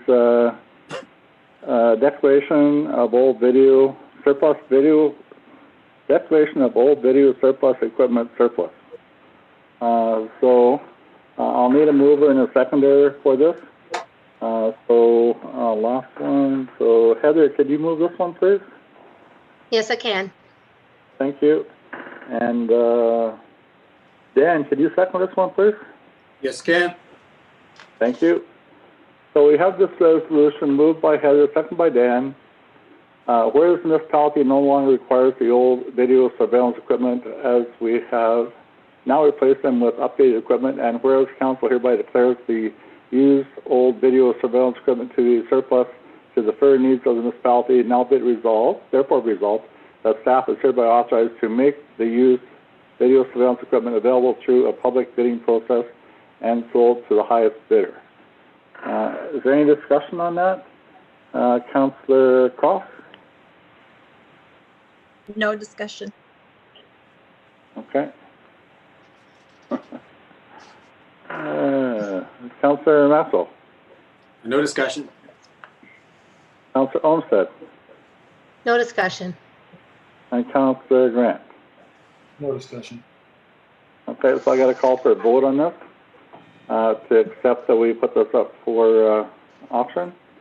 Councillor Cross, do you vote yes or no? Yes, I do. Councillor Maxwell, do you vote yes or no? Yes, I do. Thank you. Councillor Olmsted, do you vote yes or no? Yes. And Councillor Grant? Yes. Thank you. I vote yes as well. Thank you. This resolution is carried. We have a similar one next. Okay, it's a declaration of the old snowblower surplus. So I'll need a mover and a seconder for this one, please. So Dean, could you move this one, please? Yes, I will. And Sandy, could you second this one, please? Yes, I can. Thank you. So we have a resolution moved by Dean, seconded by Sandy. Whereas municipality no longer requires the old snow blower, as we have now replaced them with a new snow blower, and whereas council hereby declares the used old snow blower to be surplus to the further needs of the municipality, now be it therefore resolved that staff is hereby authorized to appropriately dispose of the old snow blower. Any discussion on this? Councillor Cross. No discussion. Thank you. Councillor Maxwell, any discussion? Just a question on, is the snow blower back in our possession or is it still at the repair shop? And what does appropriate disposal mean? I believe it's back, and it's still broke. And there was, I can't remember the cost to repair it. Okay, I was just thinking if it was still at the repair shop, I would just suggest leaving it there. Yeah. Okay. Yeah. If I, Are you still there, Jacob? yes, I'm still here. The snow blower is still at the repair shop. Oh, And we were waiting for council's decision as to whether or not it was going to be disposed of or not before we made a trip up there to pick it up. so what's your thoughts of disposal? My thoughts on disposal would be to see if the repair shop would offer us anything for it. In turn, give us a credit on some purchase for parts for the lawn tractor, if they would give us any credit on it. If not, then disposal would be take it to the landfill and maybe one of our residents can salvage some parts off of it. But essentially the cost of repairing it was approximately $1,500 and the cost to replace was $1,800. So it wasn't worth putting up, in my opinion, to put up to tender for someone to purchase something with that high of a repair cost. Okay, thank you. Did I answer your question, Dan? Yes, it does. Thank you. Anything further? No. Okay, thank you. Councillor Olmsted, any discussion? No discussion. Councillor Grant, anything? No discussion. Okay. I think that's a really good idea, Jacob, if we can get a credit on that for some parts for the summer. We're always buying blades or belts or something. Okay, so I'm going to call this for a vote, please. Councillor Cross, how would you vote? Yes or no? To dispose Yes. of, okay. And Councillor Maxwell? Yes. Councillor Olmsted? Yes. And Councillor Grant? Yes. I vote yes as well. So this resolution is also carried. Thank you very much, everyone.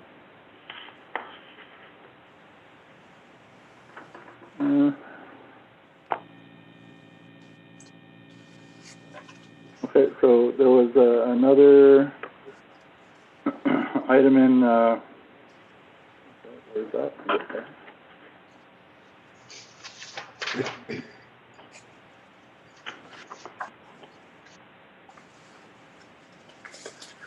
I'll go through my packets here.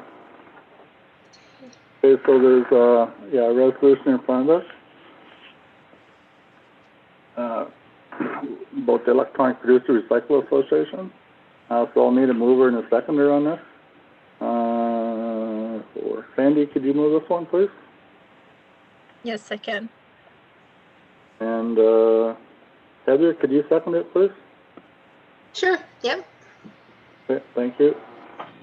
So we have this resolution moved by Sandy and seconded by Heather that council would like to accept the EPR Electronic Producers Recycling Association agreement to safely manage our electronic waste in an environmentally sustainable manner and represent us as our producer responsibility organization. That's PRO. So the reason why this one's being brought to council right now as a resolution, and I know we discussed it earlier, was that most of our neighboring municipalities are using this company for their stuff because they've already done the investigations and they feel that it was the best company to have doing it.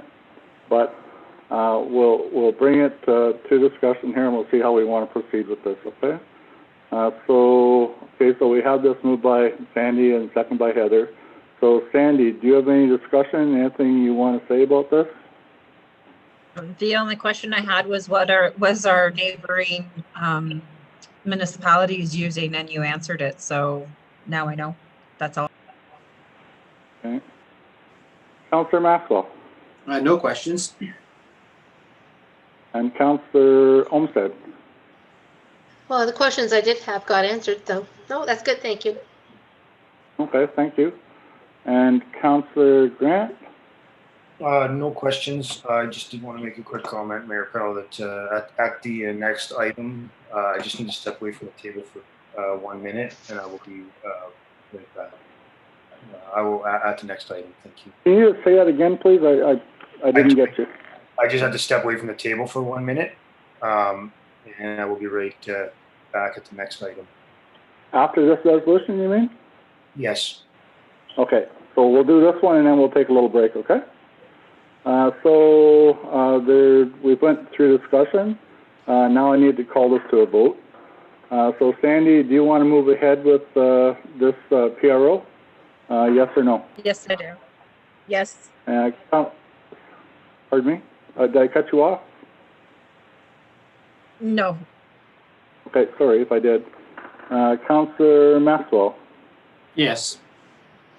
And Councillor Olmsted. Yes. Councillor Grant. Yes. And I'll vote yes as well. Thank you, everyone. Okay, so is 10 minutes sufficient, Dean? Yeah, I just need like 2 minutes. I just gotta step away.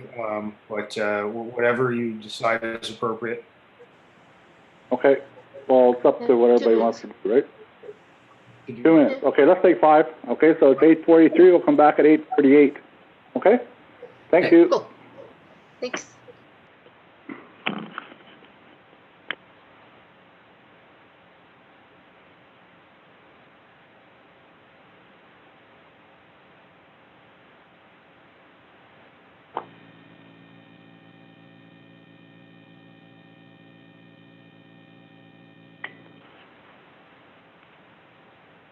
It's cold? Yes, sorry, the temperature drops here at night and I forgot to turn the heat up and there's no point now, so my hands are cold, that's all.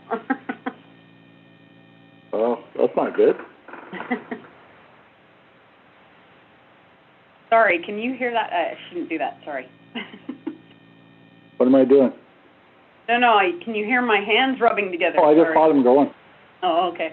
I didn't know if you were putting on cream or if you were cold. No, just cold.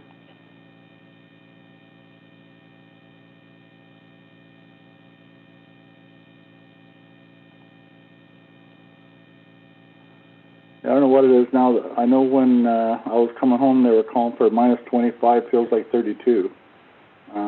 Usually out here it gets 3 or 4 degrees better, so it'll be cool in the morning anyway. I just hope you make it home okay. You had a good car though, so. Mhm. You have auto start? I do, yeah. Get warmed up before you get in? Yeah.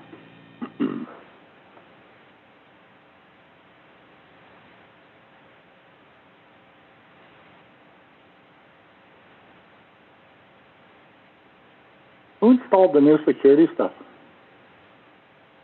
Was that a security, True Steel, it's Okay. our security Okay. company. same people? Okay. Yeah.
I keep looking at myself in the camera.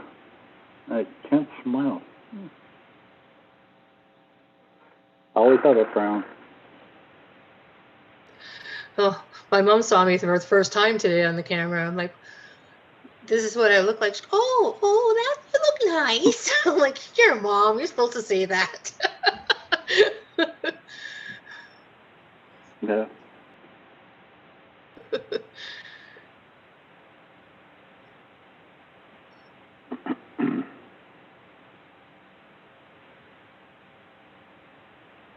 Yeah, everybody took advantage of the washroom break.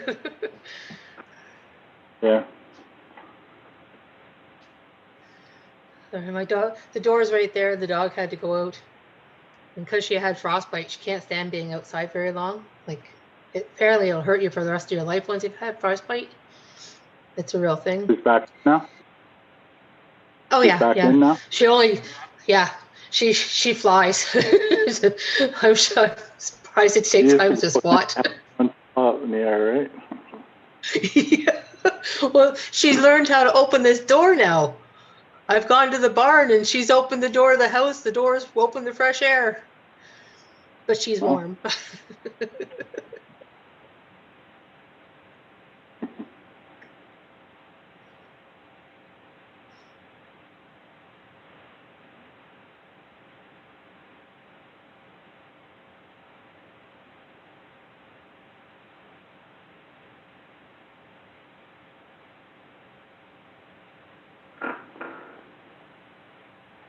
Okay, it's 48. I see Dan.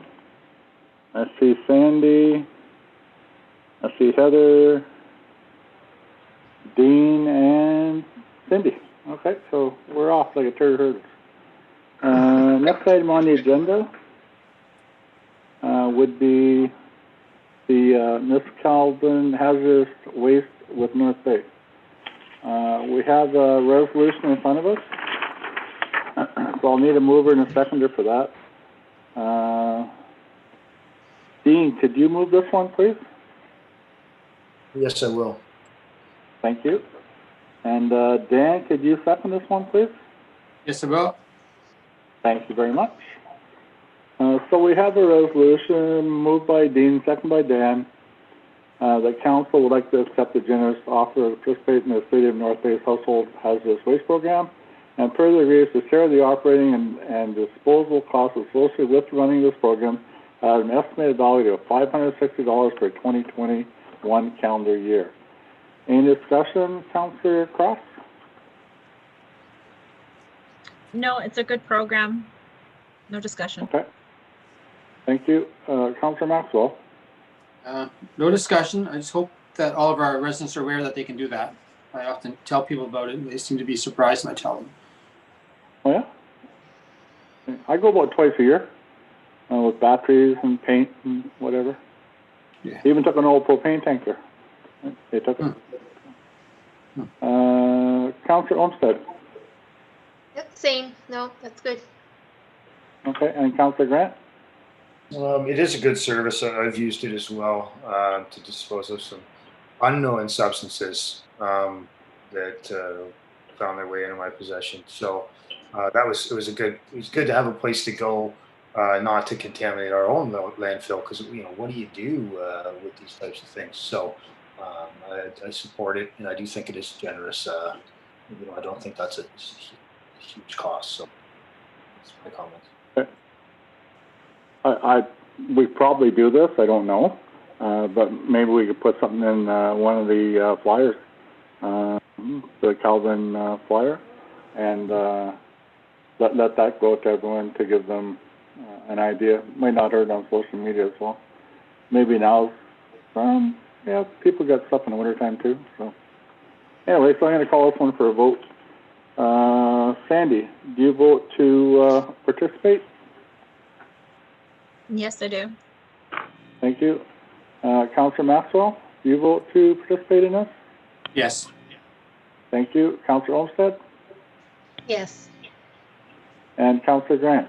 Yes. I vote yes as well. So this resolution is carried as well. Thank you.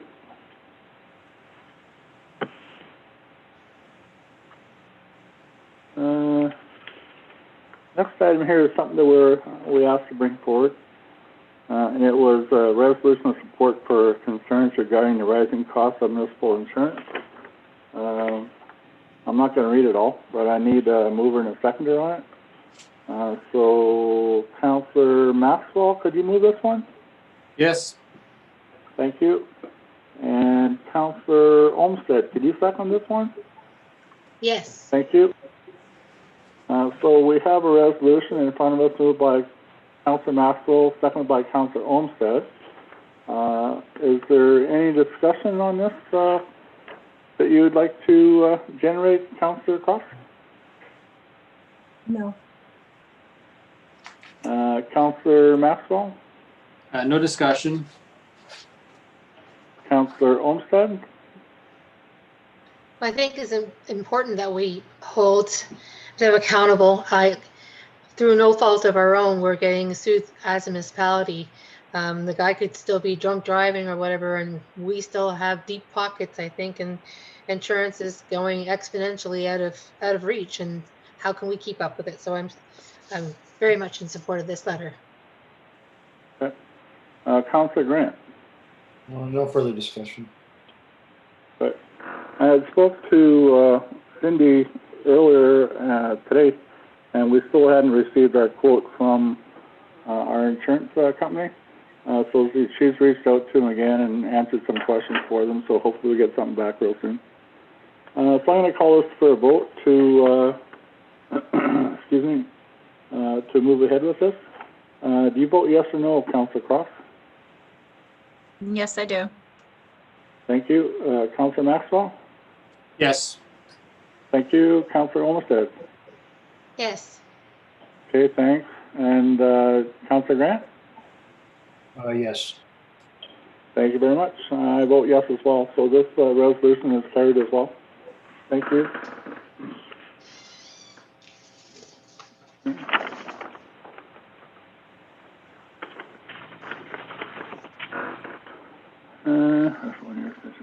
Okay, so we talked about this at our last meeting as well. It's I'll need a mover and a seconder for this one. So, Councillor Grant, can you move this one, please? Yes, I will.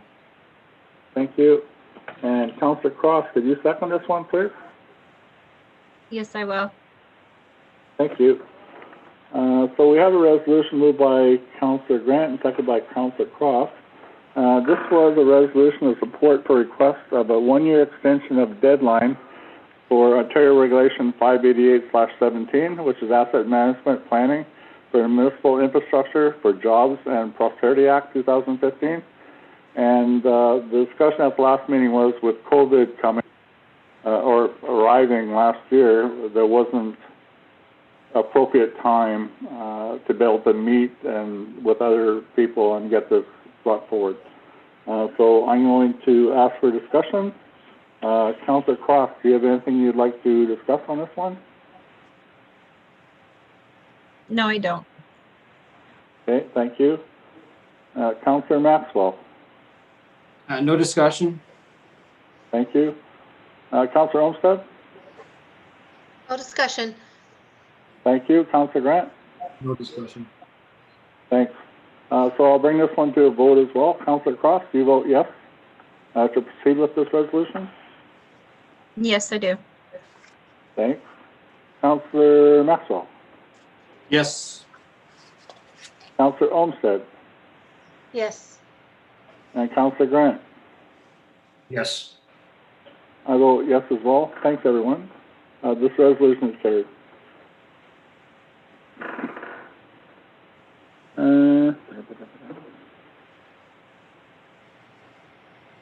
Next item on the agenda.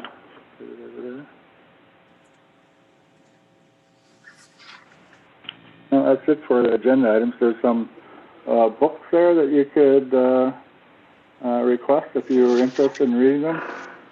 And there's a report that everyone could look at that website. Next item on the agenda is the information letters. Are there any information letters in there that you would like to discuss, Sandy? I marked off a couple that I was interested in. Obviously, the supporting of small businesses. I watched the video on the Let's Support Adams thing with the cameras. That was really good information on what's going on. There was, I like the proxy voting for members of council as well. So I don't know if there was anything else in there that anybody else was wanting to support. So those were things you wanted to support?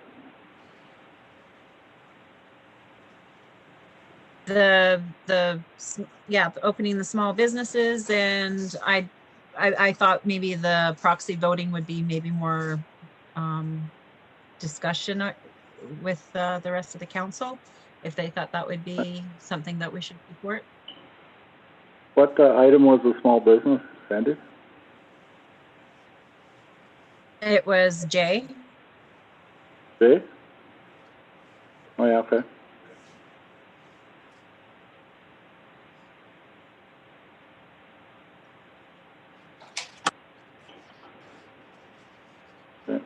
I think don't want to cut into your thing here, but I was listening to something. I don't know if it was on TV or if it was on the internet about there's a couple areas down south. I think 3 areas. One Renfrew somewhere around there.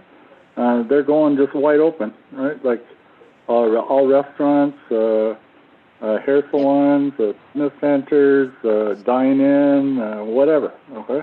It's going wide open, no control. They're saying you can still need to wear your mask and everything, but there's no restriction at all. I'm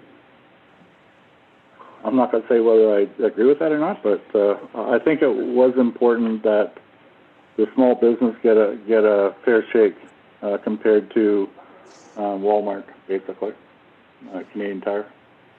Well, Canadian Tire you had to order ahead, but Walmart you could go, right? So, I would be interested in supporting that one as well. Councillor Maxwell, which number? That was Jay, Sandy? Yes, it was. Right? Okay, Jay. Councillor Maxwell, is there anything on the list that interests you? The supporting small businesses was an interesting one, I write, because it seems like the government is doing a lot of time spending money on, the Ontario government spending money on advertising their programs and all the assistance they're doing for businesses. When you look into it, it's actually very hard to get that money. Just telling you that from experience. I don't know if I'd support we're in a very crazy situation right now. I don't know if I'd still support that letter though. There was also a lot of letters supporting not closing the fire college. I found that interesting. I did go there a couple times for training when I was on the fire department, and it was a very good facility they had there in Ravenhurst. And it is sad to see it close already. And I don't know what the government has in plan to replace that.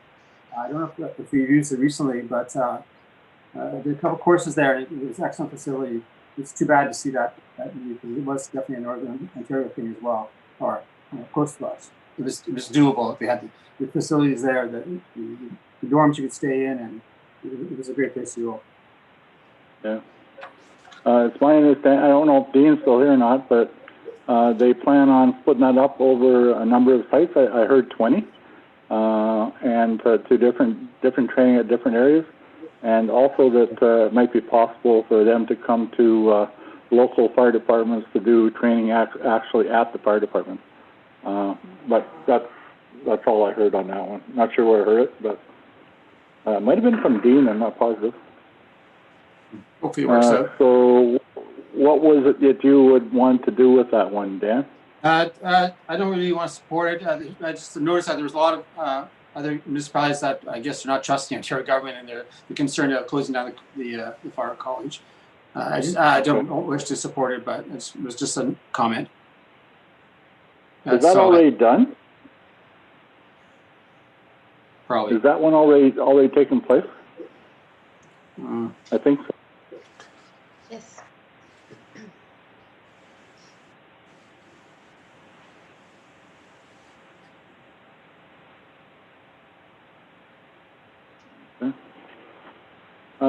Councillor Olmsted, is there anything in there you'd like to bring forth? Yeah, I find that by the time we get these information letters from other municipalities, things already come and gone. And it feels redundant for us to, beat on a dead horse. But I do support the small business. Dan's right. Even as a church, we're not allowed to qualify for some of the benefits the government has for us. So yeah. I don't know what our letter would do, but if we send a letter, I'm all for it for small businesses. Okay. All right. Councillor Grant. I absolutely support that small business resolution. I wish it was more detailed to make a better case. Is my only comment. It is very simple, very brief resolution, and that's fine. But I wish they had put more explanation into why. Anyway, there's many good reasons why small businesses be allowed to operate. Large big box stores operate, and lots of other people operate safely. So I do support that resolution. I don't have too much else in here, except I just wanted to point out the DSAB levy. Let me just find the S 2021 levy.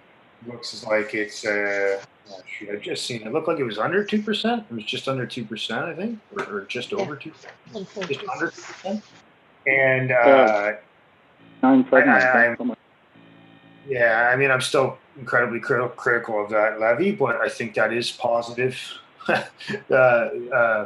Coming, from previous, 5-6%. Yeah. I think we had a 10% increase once. To be honest, without seeing the numbers in front of me, we were getting steady increases, well above what they claim inflation is. So I think that is positive. Although I would like to go farther, but I just wanted to mention that. So thank you. Okay, I think they are trying. And then government's always cutting back, right? So I know they lost a lot of funding this year.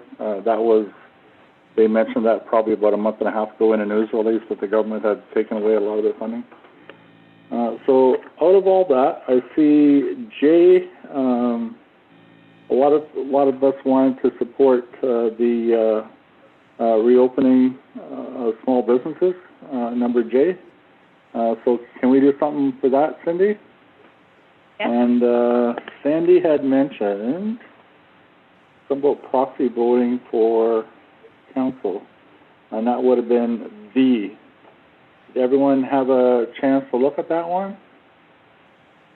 It was a guide for Ontario municipalities. It wasn't really a resolution. It was like information, right? Okay.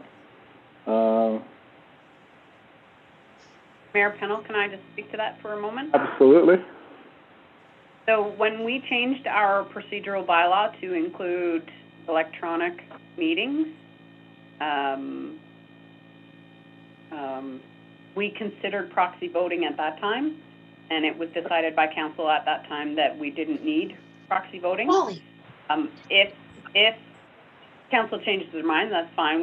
But we would have to amend our procedural bylaw again to include proxy voting. Okay, thank you for that.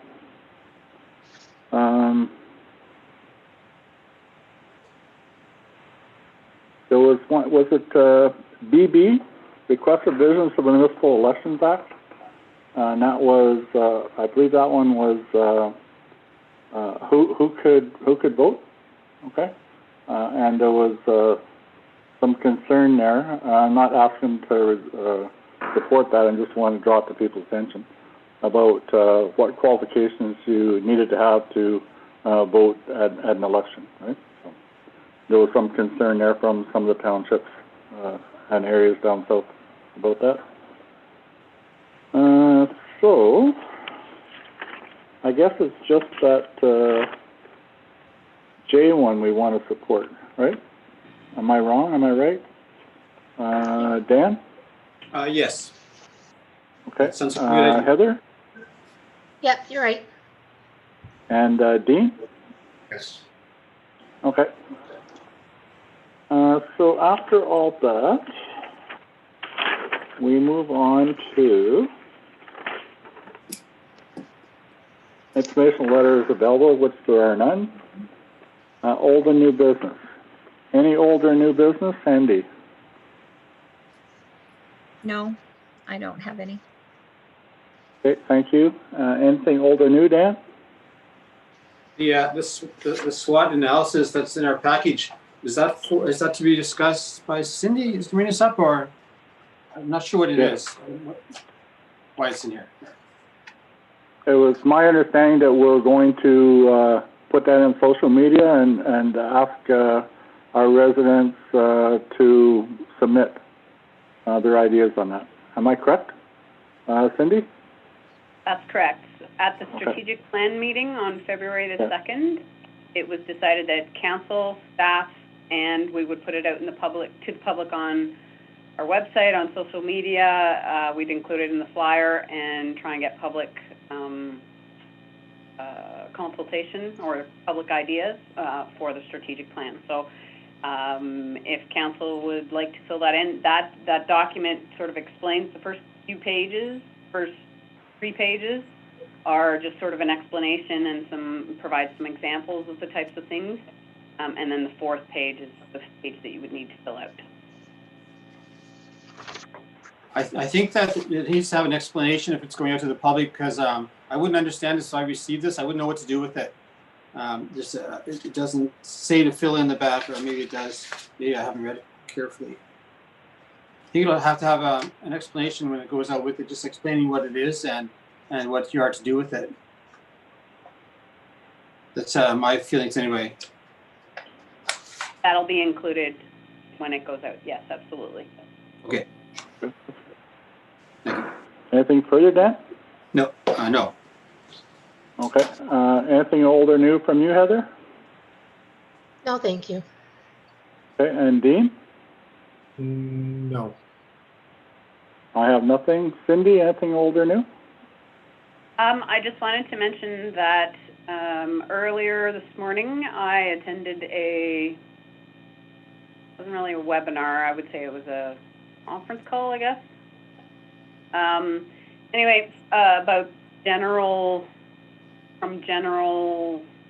geez, I'm sorry, I forget his name.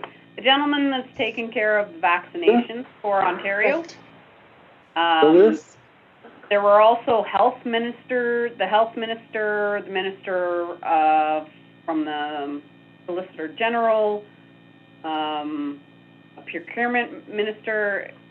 Anyway, it was sort of, they provided a bunch of information and then answered some questions.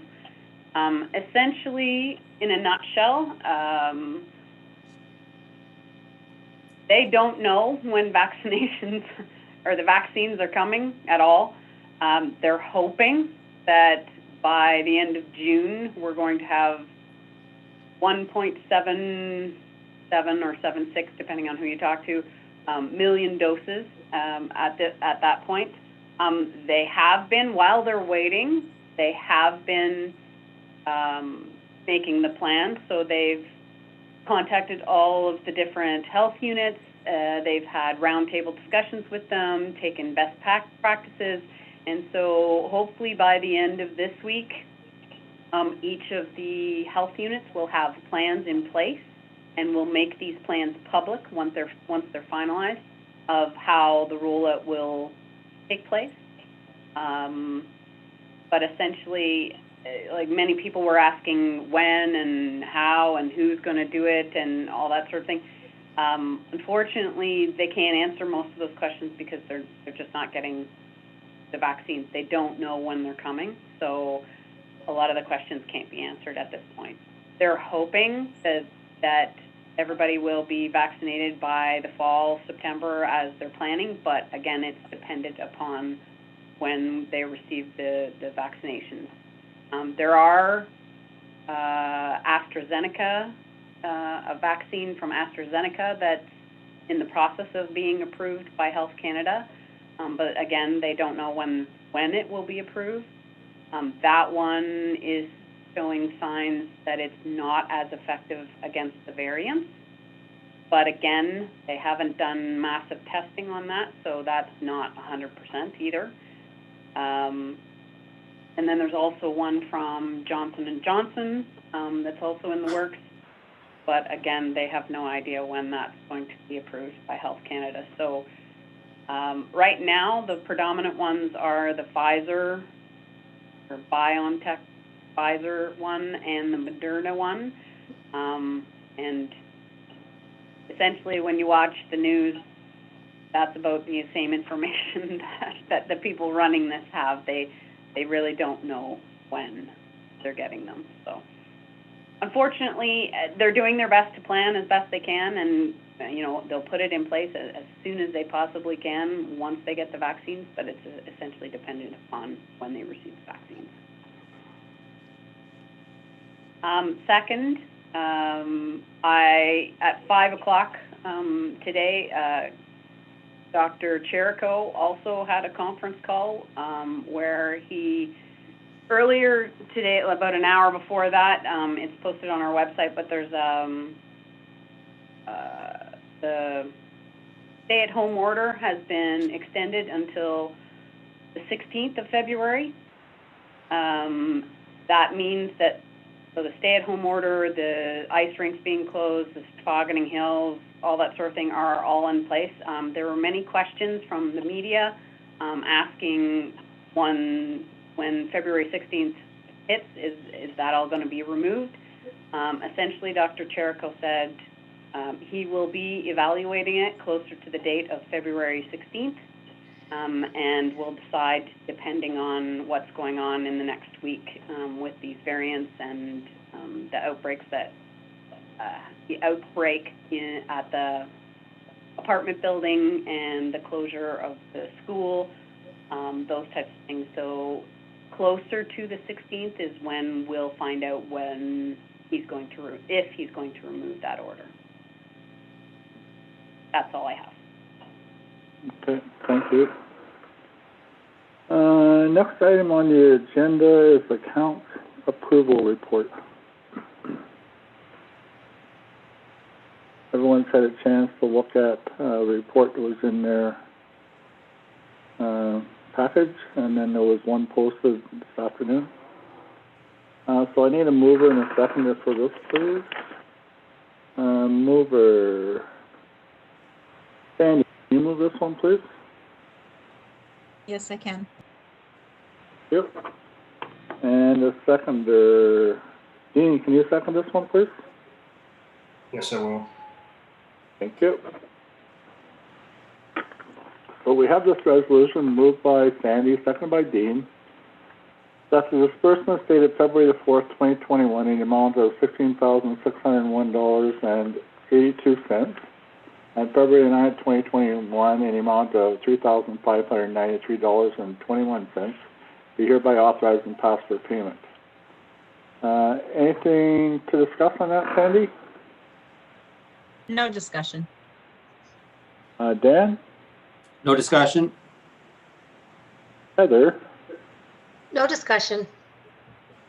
And Dean? No discussion. Okay, thanks. So we'll call this to a vote to accept these payments, disbursements. Sandy, do you vote yes or no? Yes. Thank you. Dan? Yes. Heather? Yes. And Dean?